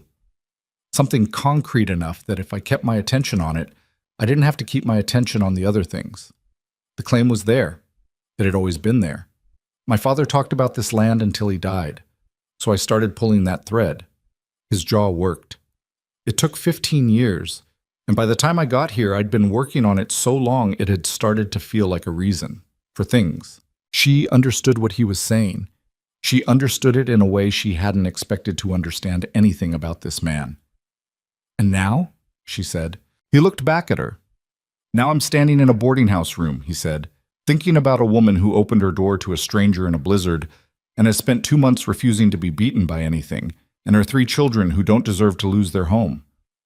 He was quiet for a moment.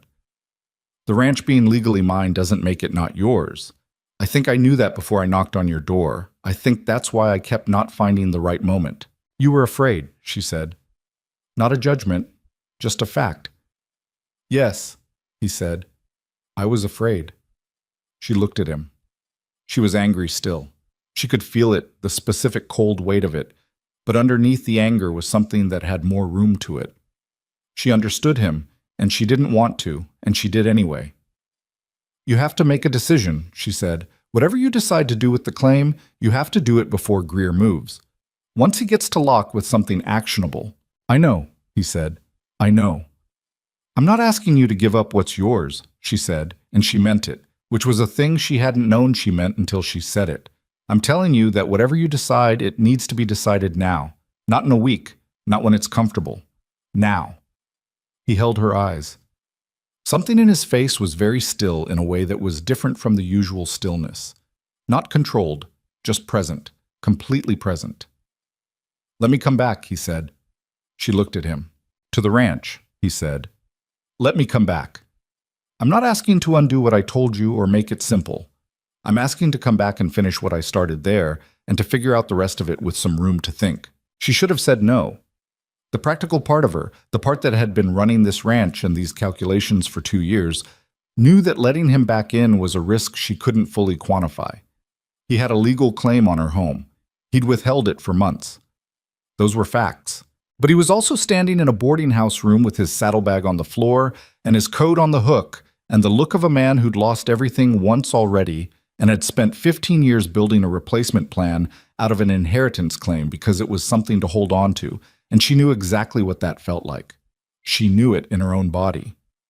"You sleep in the barn," she said, "until this is settled." "Yes. And you tell me everything. If there's anything else—" "There's nothing else," he said. "That's all of it. I promise you."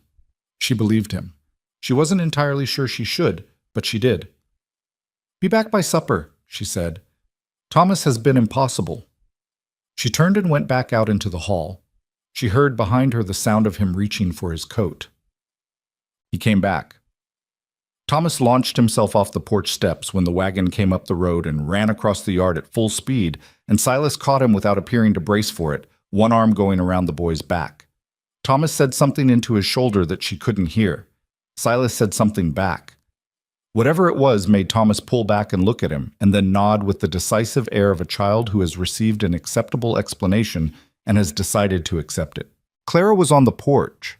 She looked at Silas coming up the steps, and then looked at her mother, and then went back inside, which was Clara's version of approval. Daniel was in the barn. He came out when he heard the wagon. He looked at Silas. Silas looked at him. Neither of them said anything for a moment. Then Daniel said, "The north water line is dripping again." "I'll look at it in the morning," Silas said. Daniel nodded and went back in. Evelyn stood on the porch and watched all of this, and thought that some things were irreversible and others only felt that way, and that the line between those two categories was one of the harder things to locate in a life. She went inside to finish making supper. The trouble came 4 days later, the way trouble usually came, all at once, and from two directions simultaneously. The first direction was a rider from town with a letter. The letter was from a lawyer named Caswell, who represented Victor Greer, and it was addressed to Silas directly at the Mercer Ranch address, which told her Greer had known Silas was back before she'd had reason to tell anyone.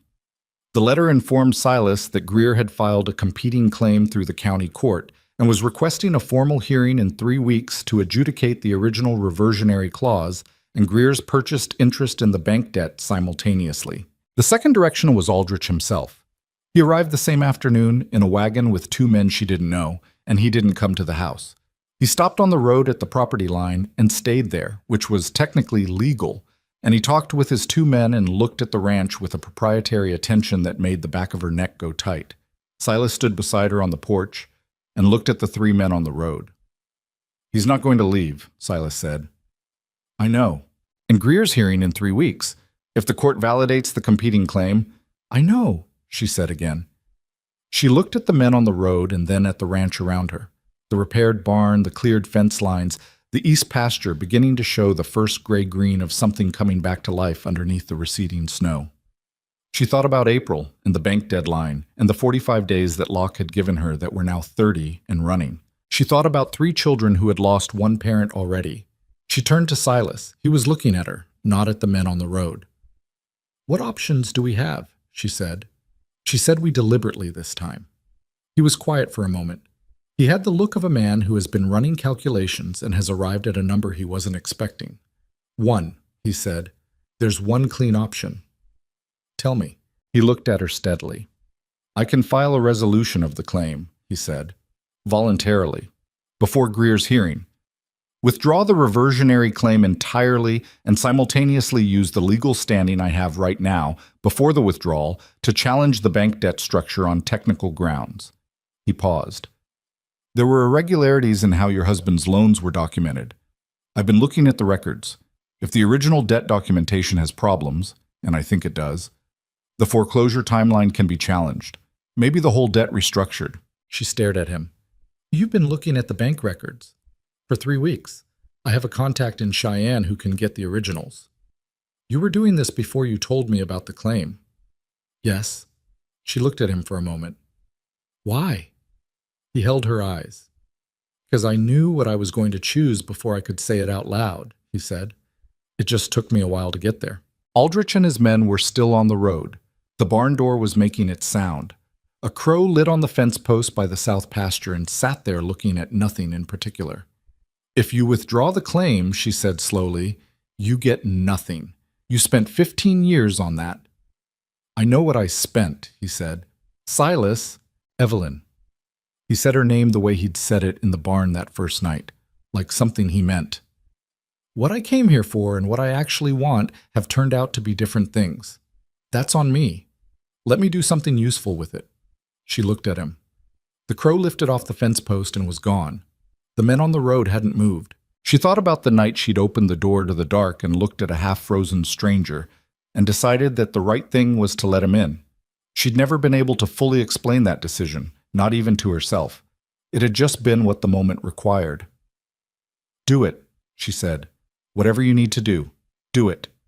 His jaw tightened once, then released. He nodded. Inside the house, she could hear Thomas arguing with Clara about something inconsequential and loud, the argument bouncing between the kitchen walls, completely ordinary and irreplaceable. She went back inside to make sure no one was throwing things. The letter to Cheyenne went out the next morning. Silas wrote it at the kitchen table before dawn by lamplight, while Evelyn made coffee and didn't ask what was in it. She understood that some things needed to be done without an audience, even a quiet one, and she gave him the room to do it. When he folded the letter and sealed it, he set it on the table between them, and she looked at it and then at him. "My contact's name is Harlan Webb," he said. "He's a land attorney. He worked on the original claim. He knows the documentation better than anyone." He picked up his coffee. "He'll also know how to file the resolution, the withdrawal. He can do it through the county court in Cheyenne before Greer's hearing date." "How long will it take?" "If he moves fast, 8 days? Maybe 10. Greer's hearing is in 19 days. "I know." She did the math without speaking. 8 to 10 days for the filing, leaving them a margin of 9 to 11 before the hearing. Tight, but possible, if nothing went sideways. In her experience, things went sideways. "And the debt documentation," she said. "That takes longer. Webb needs to pull the originals from the Territorial Records Office. There were 3 loans, and the third one—" He stopped, set down his cup. "The third loan your husband took out. The one you said you couldn't fully account for. The mining speculation. The documentation on it is irregular. The way it was recorded, the interest structure, it may not hold up under a formal challenge." He was measuring his words, she could tell, being careful not to give her more hope than was warranted. "It won't eliminate the debt, but it could force a restructuring, reduce the principal, give you terms you can actually meet." She held her coffee cup in both hands and looked at the middle distance. The lamp made shadows on the kitchen wall. Outside it was still fully dark, the particular darkness of early March that had a quality of held breath to it, like the world hadn't decided yet what the day was going to be. "What does this cost you?" she said. He looked at her. "The withdrawal," she said. "The claim. 15 years of work." She held his eyes. "What does it cost you?" He was quiet for a moment, not avoiding the question. She could tell the difference now between his avoidances and his silences. This was the second kind. "Less than I thought it would," he said finally, "and more than I know how to say right now." She nodded. She understood that. She understood it specifically. She picked up the letter and turned it in her hands once and set it back down. "Thomas will want to take it to town," she said. "He's been asking to go all week." Something in Silas's face eased slightly. "Thomas can take it to town." She got up to start breakfast, and neither of them said anything else, and the darkness outside the window started very slowly to go gray. Thomas took the letter to town with Daniel driving, because Thomas at 8 was not yet cleared for independent wagon operation, a fact he found deeply unjust. They left after breakfast and were back by midday, and Thomas reported with considerable satisfaction that he had delivered the letter directly to Pryor at the bank, who had said he'd see it when on the next freight to Cheyenne. "Why does it go to the bank?" Thomas asked, climbing down from the wagon. "It doesn't," Silas said from the fence he was mending. "It goes through the postal service at the bank. Different things." Thomas absorbed this. "Pryor's got a funny mustache," he said. "Thomas?" Daniel said. "What?" "He does." Daniel looked at Silas over Thomas's head with the expression of a 12-year-old who has accepted responsibility for a situation he didn't create. Silas looked back at him with something that was close to sympathy. "He really does," Silas said. Daniel pressed his lips together against a smile and went to put the horse up. It was the first time Evelyn thought, watching from the porch, that she'd heard Silas say something just to be easy. Not practical, not informational, just easy. Just to give a 12-year-old boy something to almost smile about. She went back inside before he could see her face. Aldrich came back on the 5th day. This time he came to the door, alone, without the 2 men. He was a compact, businesslike man in his 50s who had the look of someone who'd learned early that the appearance of reasonableness was more useful than the reality of it. He held his hat in his hands, and he was very polite, and every word he said was a threat wrapped in consideration. Silas answered the door. Evelyn was 2 steps behind him. Aldrich looked at Silas, and something moved across his face. Recognition, reassessment, something he covered quickly. "Mr. Kane," he said, "I'd heard you were still on the property." "Still here," Silas said. "I'd like to speak with Mrs. Mercer." "You're speaking with both of us." Aldrich looked at Evelyn. His smile had the quality of a door that only opened part way. "Mrs. Mercer, I want to be straightforward with you. The situation with the bank is moving quickly. I represent interests that can settle your debt today, immediately. Full resolution, no foreclosure proceedings, and I can ensure that any competing claims on the title, a brief, precise glance at Silas, are addressed through the transaction. You're offering to buy the debt, Evelyn said. I'm offering a clean solution to a complicated situation. And in exchange, transfer of the property, he said. At a fair assessed value, you'd receive the difference between the sale price and the outstanding debt. Given current land values in the county, he named a number. The number was not fair. It was the number you named when you were betting the other person was desperate enough not to know better. That's about 40 cents on the dollar, Silas said. Aldrich looked at him. Land values have been depressed. It's 40 cents on the dollar, Silas said, and you know it. Mr. Kane, your position here is... My position, Silas said, and his voice was still level, still measured, but something in it had shifted into a register she'd heard once before, in Locke's office when he'd talked about other ranches in the county, is that I know exactly what your outfit has been doing in this county for 2 years. I know the names of the families. I know what they got for their properties, and what those properties sold for inside of 6 months. He held Aldrich's eyes. I also know that the documentation on the Mercer debt has structural problems that are currently being reviewed by a land attorney in Cheyenne, which means the bank's legal standing to foreclose is not as solid as it currently appears. Aldrich was very still. So your clean solution, Silas said, is not as clean as you're presenting it, and Mrs. Mercer is not as desperate as you've been told. He reached for the door. I think that's the whole of the conversation. Aldrich didn't move immediately. He looked at Evelyn. She looked back at him and said nothing, which was its own kind of answer. The situation is going to resolve itself one way or another, Aldrich said. His voice had lost the polished quality. It would be better for everyone if it resolved cleanly. Agreed, Silas said. Good afternoon. He closed the door.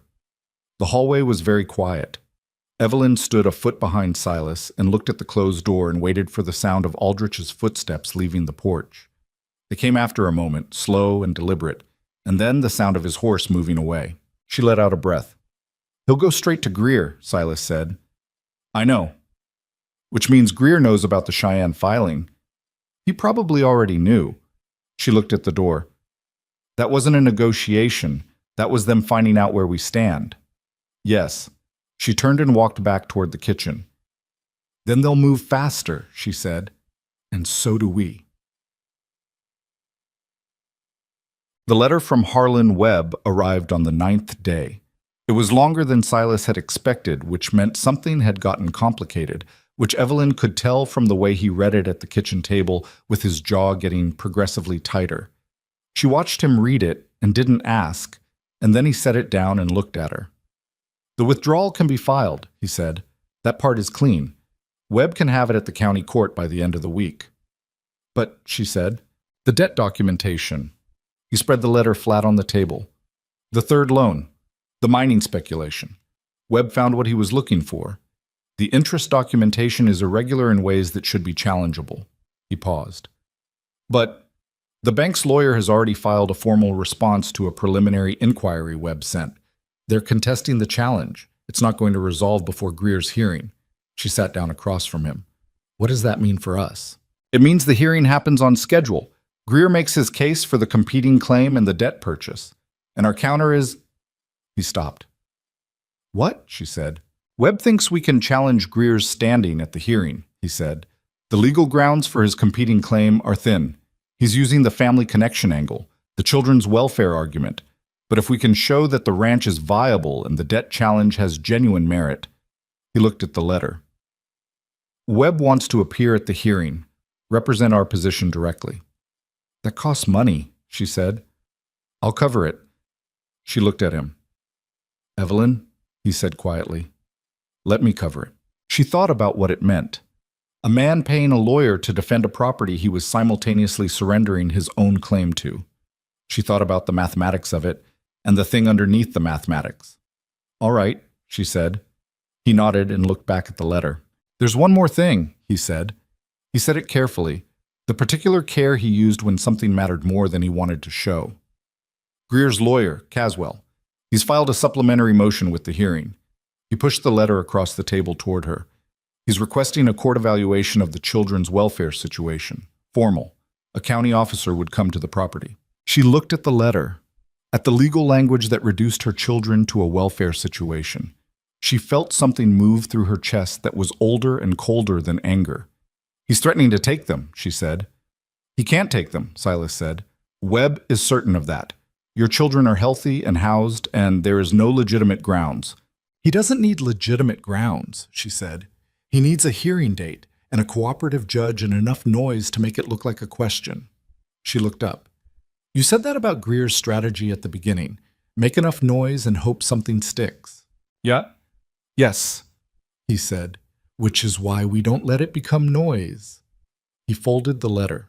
We go to that hearing, Webb makes the case, and I make a statement. He looked at her steadily.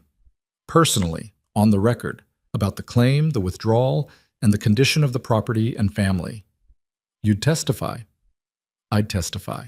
She looked at him across the kitchen table, at the man who'd knocked on her door 3 months ago, half frozen and carrying secrets, and had spent the time since then doing everything she hadn't known she needed and a number of things she hadn't known to ask for. You don't have to do this, she said. For the third or fourth time she said it. I know, he said. For the third or fourth time he answered it the same way. She picked up the letter and read it herself carefully, all the way through. Then she folded it back the way he'd had it and set it on the table between them. Tell Webb to be there, she said. The 16 days between Aldrich's visit and the hearing were the longest of that winter, which had already been full of long days. Silas rode into town 3 times to meet with Webb, who had come up from Cheyenne and taken a room at the boarding house. Evelyn didn't go with him. She stayed at the ranch and ran the accounting and prepared the documentation that Webb had asked for. The full asset inventory, the income records, the evidence of the ranch's current operational status. And she did it with a thoroughness that was almost aggressive, because thoroughness was something she could control, and there were too many things she couldn't. Daniel helped her with the accounting. He was better with figures than she'd expected, which was something she filed away for later with a particular kind of quiet pride. What happens if we lose? Daniel asked on the 14th day. He asked it the way he asked serious questions, straight, without preamble, looking at her directly. She put her pen down. She'd made herself a rule in the 2 years since Reginald died that she would not lie to Daniel about serious things. He was old enough to know when he was being managed, and he never forgave it. If the hearing goes badly, she said, Greer gets a path to the debt. That buys him time to pressure the bank and pressure us. It doesn't mean we lose the ranch immediately. She paused. But it makes the next step harder. Daniel nodded slowly. And Silas's testimony. That helps? Webb thinks it's our strongest position. Because he's giving up the claim. Yes. Daniel was quiet for a moment. He picked up his pen and made a note in the margin of the ledger and then looked at it without reading it. He didn't have to do that, he said. No, she said. He didn't. Another silence. Daniel made a second note, this one apparently intentional. I don't think he's bad, Daniel said. It was almost exactly what he'd said to her in the kitchen months ago, the morning after she'd sent Silas away. The phrasing was the same, but the weight behind it was different now. Not uncertain, decided. I know, she said. I just wanted to say it again, Daniel said, and went back to the accounts. Mom. The night before the hearing, she found Silas at the fence on the east pasture. He went there sometimes in the evenings. She'd noticed it over the past weeks, the way he'd walk the fence line after supper when the day's work was done, not checking it exactly, just walking. She understood it as the same thing she did with the kitchen window, the same impulse to verify that the edges of a thing you were responsible for were still where you'd left them. The evening was cold, but not brutal. The snow was pulling back now, retreating toward the tree line, and in its wake, the ground was showing the gray-brown of soil that was thinking about spring. Not there yet, but considering it.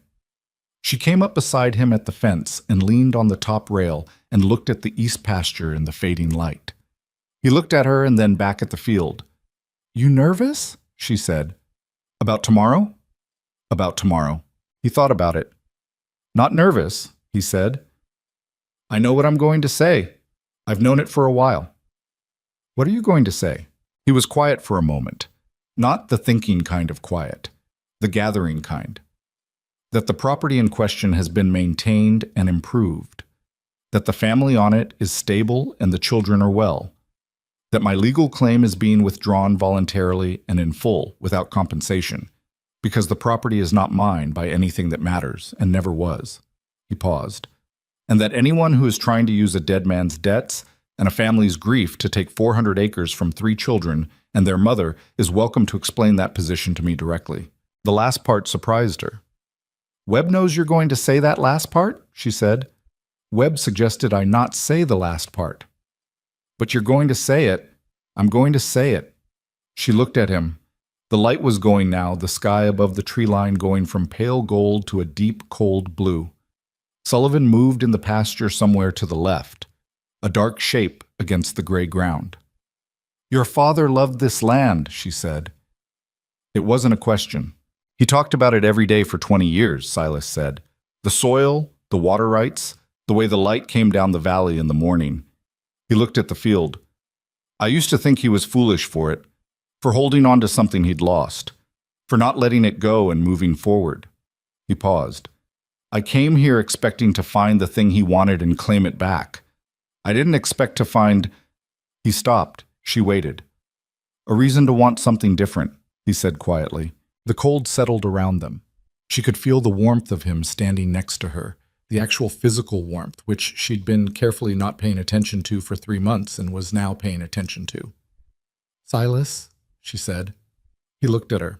She'd had this conversation organized in her head since roughly the 14th day, but like every organized conversation, it had failed to account for the reality of the person she was having it with, and the cold air, and the field going dark, and the specific look on his face right now. I don't know what this is, she said. What's been happening? I don't know what to call it, and I'm not ready to try. She held his eyes. But I know that you came to my door and I let you in, and the version of me that exists now is different from the version that was sitting in that chair watching the fire die. She paused. I don't know how much of that is you and how much of it is just time, but some of it is you. He looked at her for a long moment. Something in his face was very still and very open at the same time. That's enough, he said. For now, that's enough. She nodded. She pushed off the fence and started back toward the house. And after a moment, she heard him fall into step behind her, and they walked back through the darkening yard without saying anything else, which felt, somehow, like the right amount to say.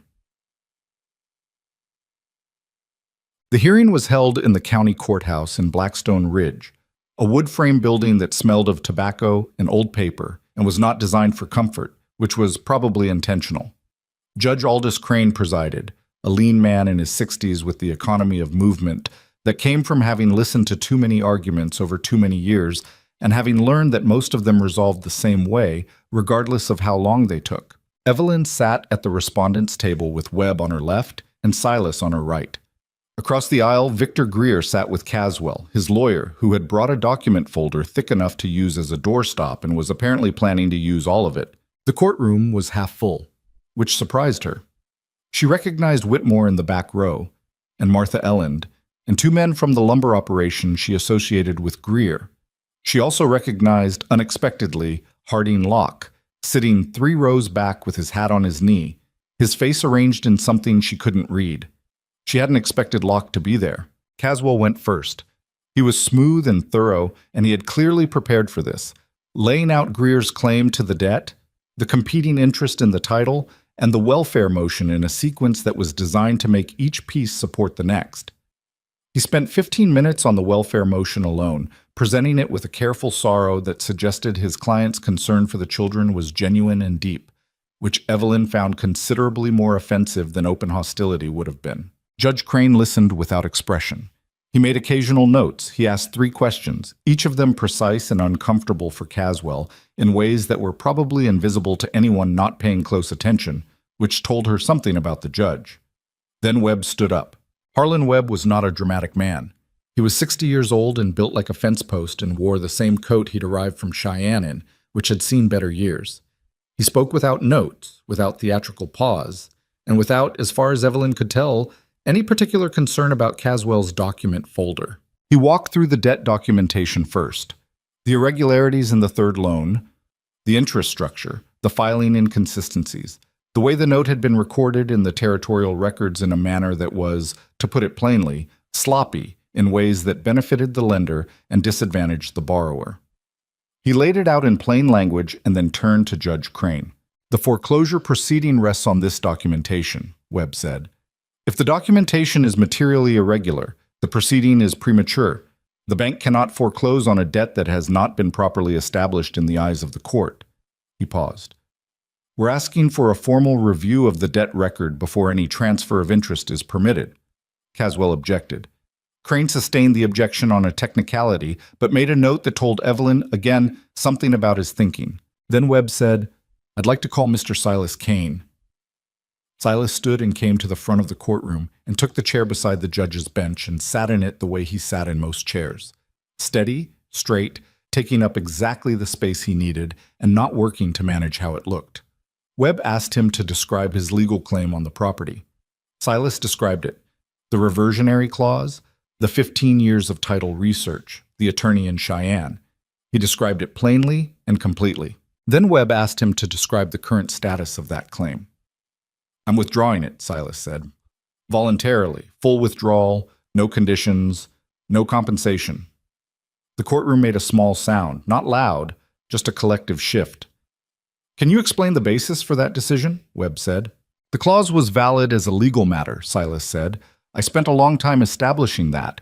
But valid as a legal matter and right as a practical matter are different things.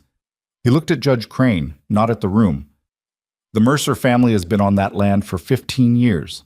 They improved it, maintained it, and when the primary earner died, Mrs. Mercer continued to run it, under difficult conditions and with very little support from this community. A beat.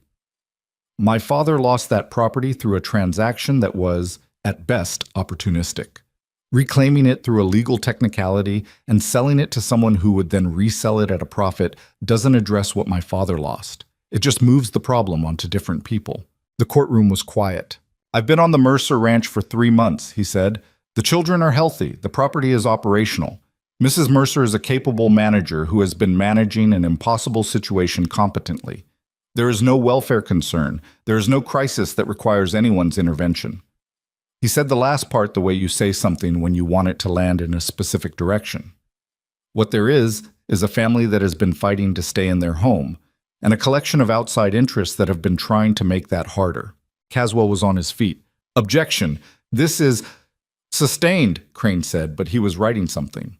Webb asked 2 more questions, both of them designed to put specific facts on the record, and then thanked Silas and sat down. Greer leaned toward Caswell and said something low and fast.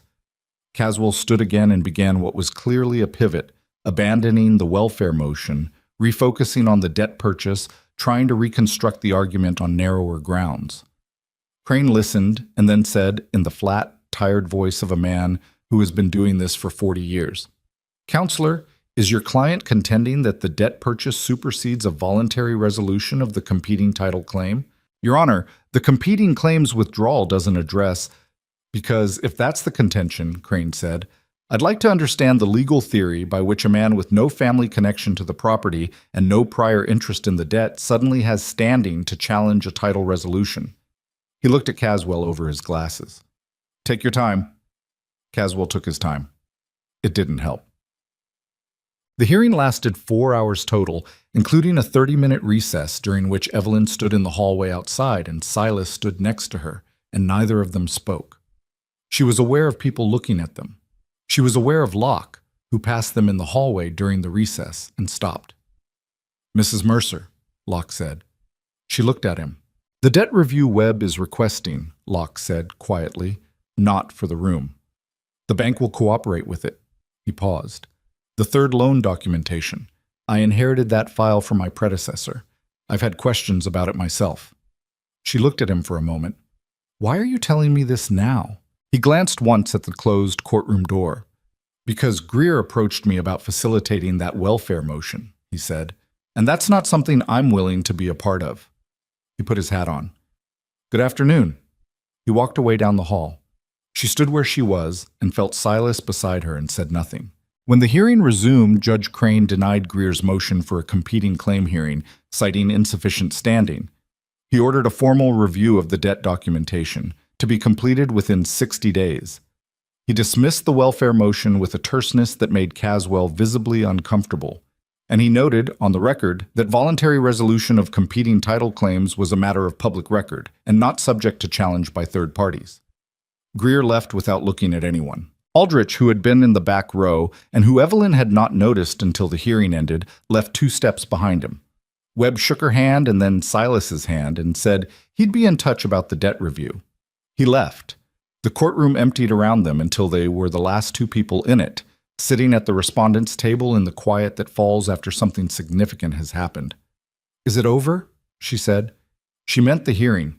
She also might have meant something else. "The hearing is," he said. "The debt review takes time. The documentation challenge, Webb thinks 3 months, maybe 4. He looked at the empty judge's bench. "But the immediate threat is gone." She sat with that. The room smelled of tobacco and old paper, and the particular staleness of a space that had heard too many arguments. Outside, through the window, she could see Main Street in the late afternoon light, the false fronts, and the mud and the water tower, the town that had been watching her fail for 2 years. "The east pasture is going to need reseeding," she said, "before the ground is fully clear." He looked at her. "I'll need help with that," she said. "It's a 2-person job." He was quiet for a moment. Something around his eyes had the quality she'd started to understand was him keeping something from his face deliberately, not out of secrecy this time, but out of not wanting to make more of something than it could yet hold. "I can help with that," he said. She nodded. She stood and picked up her coat and her document folder, and they walked out of the courthouse together into the cold afternoon. And if the people on the street looked at them as they crossed to the wagon, she was too tired to care. And anyway, she'd stopped managing other people's looking a long time ago. Sullivan was waiting at the post. Silas unhitched him and climbed up, and she climbed up beside him, and they drove the 6 miles home through the mud and the pale afternoon light. And the road was rough, and Sullivan was opinionated about the pace, and at one point a rut nearly threw them both sideways. And Silas caught the reins with one hand and her arm with the other without making anything of it, and she let herself be steadied, and they drove on. The debt review took 11 weeks. Webb wrote twice a month from Cheyenne with updates that were careful and precise, and that Evelyn read at the kitchen table each time with the same practiced steadiness she brought to everything. Not hoping too hard, not shutting hope out entirely, just holding it at a distance where it couldn't damage her if it went wrong. Silas read the letters after her. He didn't say much about them. He'd gotten good at knowing when speaking helped and when it didn't, which was one of the things she'd noticed about him without meaning to file it away, and had filed away anyway. Spring came the way it always did in Blackstone Ridge. Badly at first, then suddenly. The mud got worse before it got better. The creek ran high enough for 2 weeks that the crossing on the East Road was impassable, which isolated them in a way that would have felt like a problem in January, but felt, in April, like a different thing entirely. Like the land making a decision about who was welcome. They reseeded the east pasture in the 2nd week of April, the 2 of them working the rows while Daniel drove Sullivan in a slow, patient line up and back. It was a cold morning with a sky the color of old iron and the wind coming off the mountains in a way that made the work harder than it needed to be. None of them complained. Thomas was supposed to be helping, but had discovered a mud puddle of exceptional depth near the fence post and had been lost to it for 40 minutes. "He's going to need a full bath," Silas said, watching Thomas from the far end of the row. "He always needs a full bath," Evelyn said. She was working the cedar and her back was starting to feel it. "I've come to terms with it." "Does he ever not have mud on him?" "Sundays, sometimes." Silas looked at Thomas, who had now involved a stick in whatever experiment he was conducting. "He's going to be a problem for someone when he grows up." "He's a problem now," she said, without heat. "He's my problem. I'm used to it." She heard something in the near silence after she said it. The wind over the field, Sullivan's steady movement, the creak of the cedar, that felt like the sentence settling into something true. "He's my problem. All of it. The mud and the fever and the boot mending and the bank notices and the letters from Cheyenne. All of it. Hers. Not a burden, exactly. A weight she'd chosen and kept choosing every morning.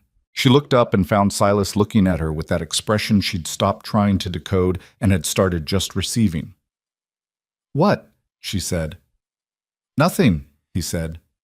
He went back to work. She went back to work. Mint. The letter from Webb came on a Thursday in late May. She knew it was different from the others before she opened it, from the weight of the envelope and the way it had been sealed with more care than usual. She stood at the kitchen table and held it, and then put it down and picked it up again and opened it. She read it once. Then she sat down and read it again. The debt review had found material irregularities in the documentation of the third loan.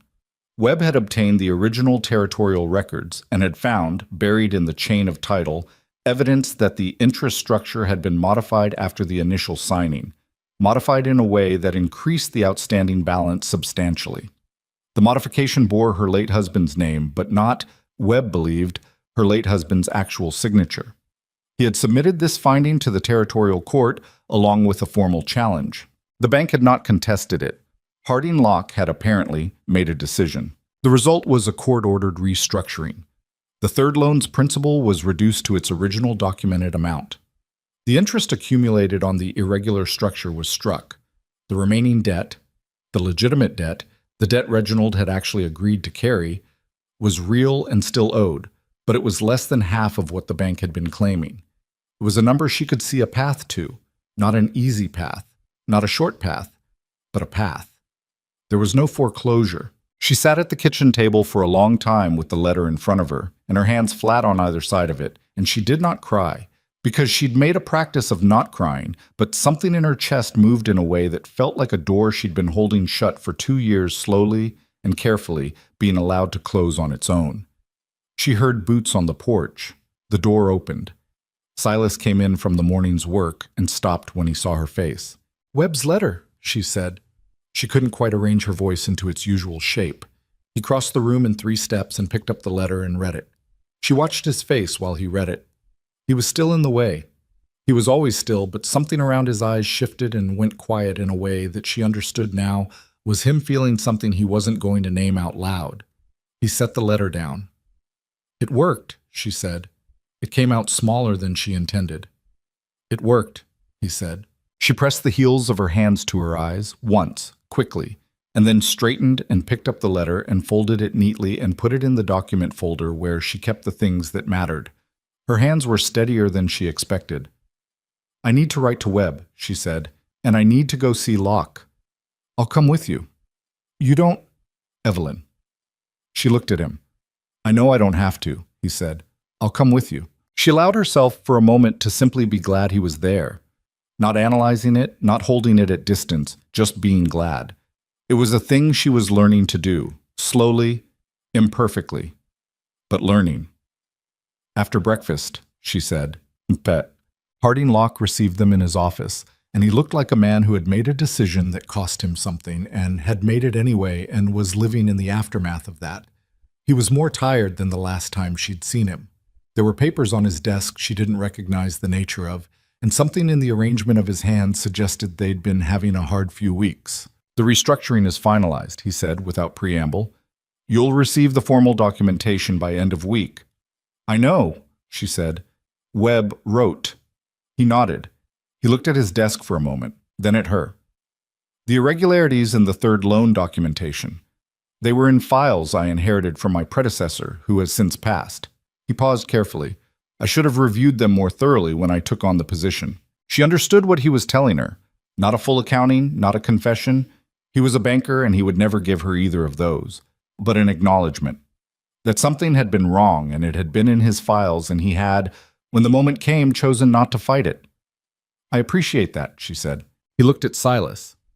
Something passed between the two men that was too brief and too layered for her to fully read. But it had the quality of two people adjusting their assessment of each other in a direction that was, if not warm, at least less adversarial than it had been. "The Mercer Ranch," Locke said to Silas, "is a good property." He said it the same way Silas had said it months ago in this same office, and she didn't think that was an accident. "It is," Silas said. Same words, different meaning now, or the same meaning more fully realized. They left. The street outside was warm in the late May sun, the first real warmth that had any substance to it since November. Main Street looked like a different place in the light. Still the same false fronts, still the same mud-rutted road, but the winter quality was gone from it, and in its place was something that was almost cheerful. Whitmore saw them come out of the bank. He was on the porch of his store across the street, and he looked at them for a moment and then nodded, which was not much, but from Whitmore it was something. She nodded back. Martha Elland was not on the street. Small mercies. The change in the town happened the way most real changes happened. Not in a single dramatic moment, but in accumulated small adjustments, like water finding its level. People in Blackstone Ridge did not dramatically reverse their positions. They did not gather to apologize or formally acknowledge that they'd been wrong about a widow woman and her dying ranch. That was not how places like this worked. What they did was stop doing the things they'd been doing. The sidelong looks on Main Street grew less frequent. The conversations that stopped when she walked in started continuing. Whitmore stopped making reference to her situation whenever she came into the store. And two men who worked adjacent properties and had maintained a polite distance for 2 years showed up one morning in June to help with a section of fence that had come down in a spring storm, worked for 4 hours, declined payment, and left, which was the frontier version of a public apology, and she accepted it as such. Silas handled all of this without comment. He was good at that, at not making things larger than they needed to be. He'd been in towns like Blackstone Ridge before, she understood, and he knew how they moved, how slowly reputation shifted, and how you didn't help it by demanding it shift faster. He stayed. That was the thing she kept coming back to. He stayed. Not because there was a legal claim still in play, not because he had nowhere else to go. He'd told her once, carefully, that he had money put aside from years of work and not much to spend it on. He stayed because he'd chosen to, and he kept choosing it, every morning, the same way she kept choosing the ranch and the children and the particular hard shape of this life. They didn't discuss it outright. That wasn't how either of them operated. But the choosing was visible in the small daily ways that mattered more than declarations. The way he was already at the stove when she came downstairs on the morning she slept late, which happened more now that sleeping had gotten easier. The way he'd learned, without being told, that Daniel needed to work problems out on his own before he was ready to talk about them, and that Thomas needed the opposite, and that Clara needed someone to treat her like her observations were worth taking seriously, which they were. He wasn't their father. He wasn't trying to be. But he was there, consistently and without fanfare, in the way that mattered most, the way of a person who had decided this was where they belonged and was acting accordingly. One evening in late June, Evelyn was sitting on the porch after supper when Daniel came and sat beside her. Not asking for anything, not reporting anything, just sitting. The sky was doing something complicated in the west. Layers of orange and deep blue that didn't happen in winter, that belonged specifically to the long summer evenings, and she'd been watching it without thinking. He fixed the latch on the root cellar again, Daniel said. The hinge was going.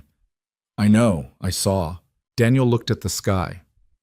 I was thinking, he said, that it might be good if he didn't have to sleep in the barn anymore. She looked at her son. He was looking at the horizon with the careful neutrality of a 12-year-old who has thought very hard about something and has decided to say it and is now waiting to see what happens. The storage room off the kitchen, Daniel said. It's bigger than the barn cot, and it's warm.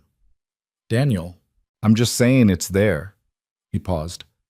We all see how things are, Mama. It's okay if you see it too. She sat with that for a moment. The sky kept doing what it was doing. A nighthawk cut across the orange in a long carving arc and was gone. When did you get so old? She said. He almost smiled. I don't know. It happened. She reached over and put her hand briefly on the back of his neck the way she had when he was small, and he didn't pull away, which at 12 was its own kind of gift. Go tell Thomas to stop doing whatever he's doing to that fence post, she said. He's been out there for an hour, Daniel said, standing. I think it's personal at this point. He went. She sat on the porch and listened to the sounds of the ranch settling into evening, the cattle in the south pasture, Sullivan's movement in the barn, the particular creak of the weather vane on the roof that she'd long since stopped hearing as anything but the sound of home. She found Silas in the barn after the children were in bed, as she often did, at the end of things. He was at the workbench again, this time working on a leather strap that had cracked. The lamp was going. Sullivan was drowsy in his stall. She stood in the doorway for a moment before coming in. Daniel thinks you should move out of the barn, she said. He looked up. The storage room off the kitchen, she said. It's warmer, and it's not a barn. He held her eyes. Is that what you think? She came in and leaned against the workbench the way she had in the early days, that first winter when she hadn't known him yet and had come with coffee and an uncertain truce. The bench was the same. The lamp was the same. She was not the same. I think, she said carefully, that the man who has been keeping this ranch from falling down for 6 months deserves to sleep somewhere that isn't a hay bale. She paused. And I think my children are right about things more often than I give them credit for. He set down the leather strap. Evelyn, he said. He said her name the same way he always said it, like it meant something specific, like it was the word he was most sure of. I know what I'm saying, she said. I'm not saying it because I've figured everything out. I haven't. I'm saying it because I've spent 2 years thinking that moving forward meant forgetting what I had before, and I think I was wrong about that. She looked at him steadily. I think you can carry what you've lost and still want something new. I think those two things can exist at the same time. He was quiet. In the quiet, she could hear the small sounds of the barn, the horse, the wind in the eave, the lamp burning. I lost them a long time ago, he said. His voice was even, but beneath the evenness was the particular texture of something real. My wife and my son. I spent a long time thinking that finding this land, reclaiming it, was going to be the thing that made it mean something. The loss, I mean. That if I completed the thing my father couldn't, then maybe all those years of carrying it would have been for something. And now, she said. He looked at her. Now I think the loss just means what it means, he said. It doesn't need to be for anything. It's just what happened. He paused. And this is what's happening now. She understood that. She understood it in the way you understand something that has been true about your own life without having had the language for it. The loss just means what it means, and the living you do after it is its own thing, separate, not a replacement, not a redemption, just the next true thing. Come inside, she said. The storage room has a proper window. Something in his face opened in a way she didn't see often. Not a smile exactly, but the thing underneath a smile. The feeling that makes a person's face change without them deciding to change it. All right, he said. She picked up the lamp from the workbench.